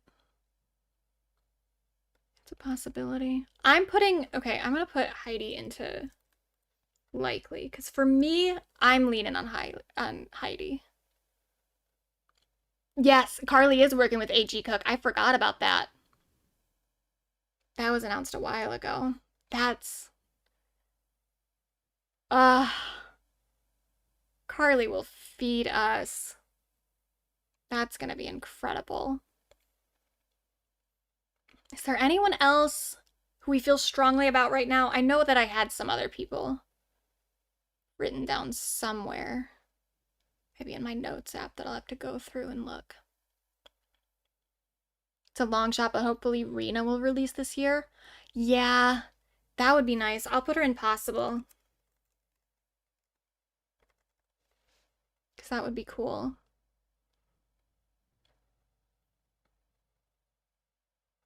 And we're only in June. So we've got a lot. The idea of narrowing it down though does really stress me out because we've got 32 spots. And how many is this? 1, 2, 3, 4, 5, 6, 7, 8, 9, 10, 11, 12, 13, 14, 15, 16, 17, 18, 19, 20, 21, 22, 23, 24, 25, 26, 27, 28, 29, 30, 31, 32, 33, 34, 35, 36, 37, 8, 9, 40, 41, 42, 43, 44, 45, 46, 47, 48, 49, 50, 51, 52, 53, 54, 55, 56, 57, 58, 59, 60, 61, 61. We've almost got to divide this in half.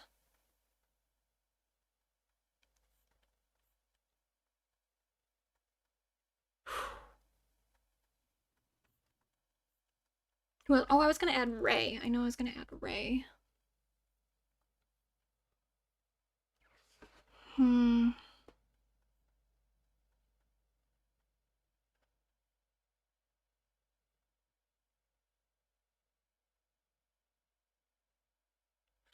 Miley just had an album.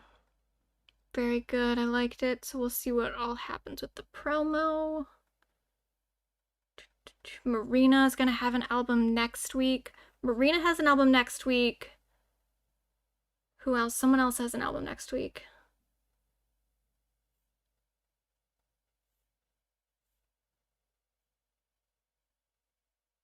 I don't remember.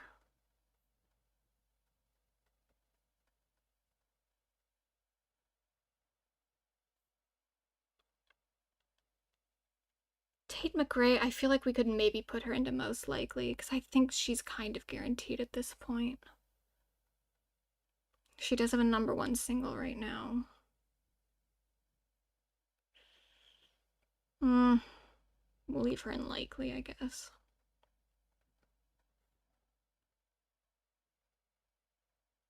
Lord. Oh, I thought it should. Oh, yeah, she's right here. She's in likely.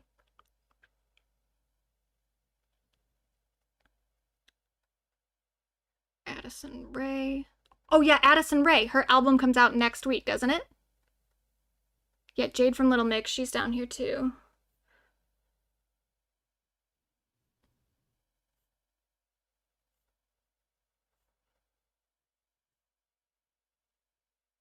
I feel like Benson Boone's gotta go up. If not just for the fact that, like, so many people dislike him.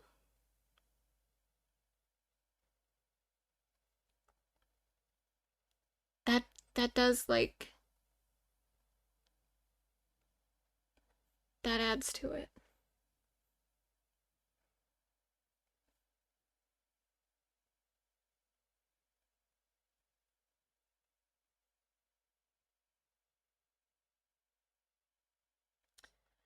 Yeah, we got a lot of work ahead of us.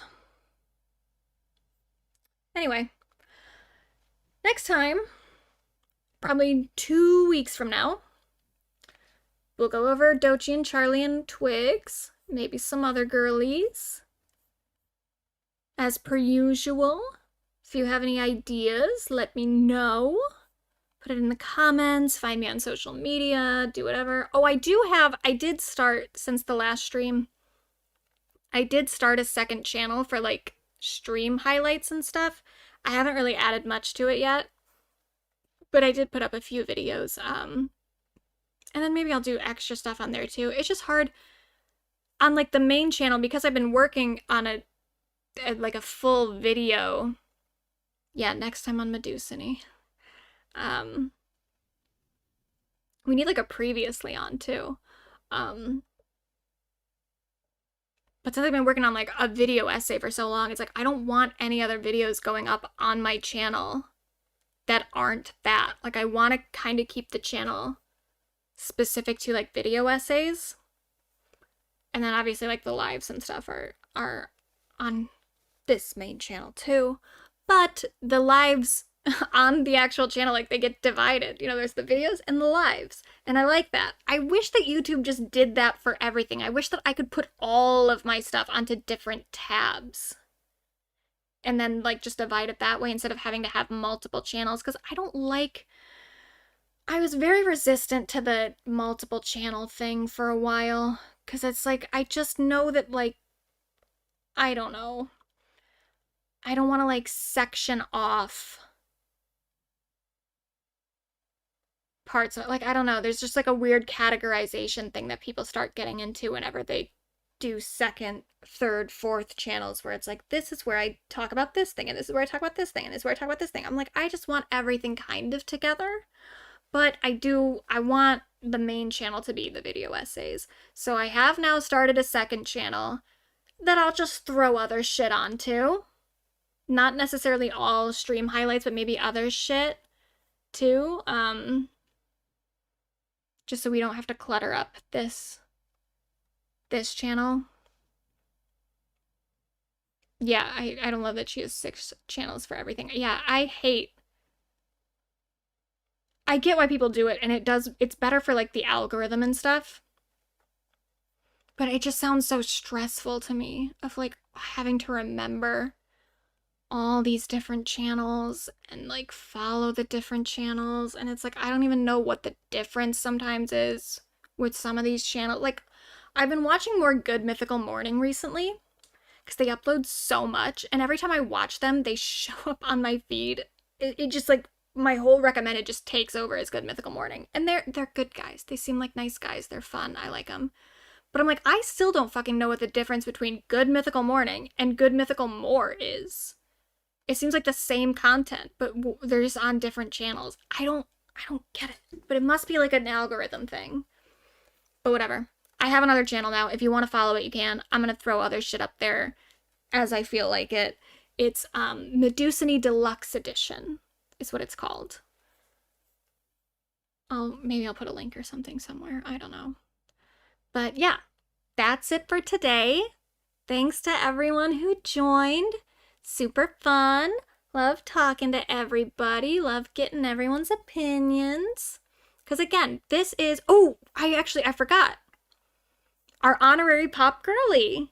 Every stream, we're going to do an honorary Pop Girly. We did one last week too. The honorary Pop Girly is not someone who actually makes pop music, not someone who is a musician, but who still is exciting. Someone who's, someone who we're paying attention to, someone who's got kind of the vibes, because pop girliness is... I really like your videos, but this is kind of unpleasant. Okay, you didn't have to watch this. That's fine. You don't have to... Not everything has to be for you. You can go in and out. That's cool. No one's forcing you to be here. Anyway. Pop girliness is a state of mind. We can all be pop girlies. And our honorary pop girly this time is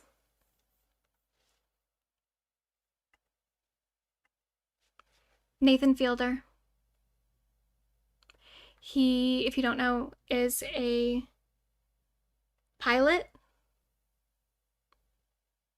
He's a pilot.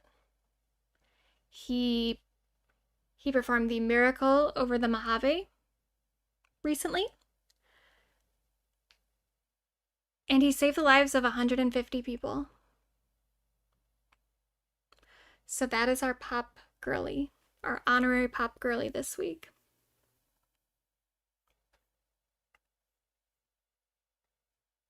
He is so pop girly. He really is. And he always has been, but especially now, in this era. A pilot he is. Yeah, he is. He is literally a pilot. He has a pilot's license. He piloted a plane. That is what he is. And will forever be. And no one can ever take that away from him. Technically they could take his license away. But they can't take away. I'm here because I liked it, but you did put me on blast. That's all I meant. Well, I'm responding. But I apologize. I'm sorry that you felt that way. I'm glad you're here. Thank you for being here. But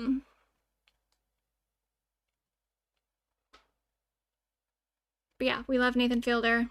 We love pop music. And I love all of you. So thank you for being here. Love you all very, very much.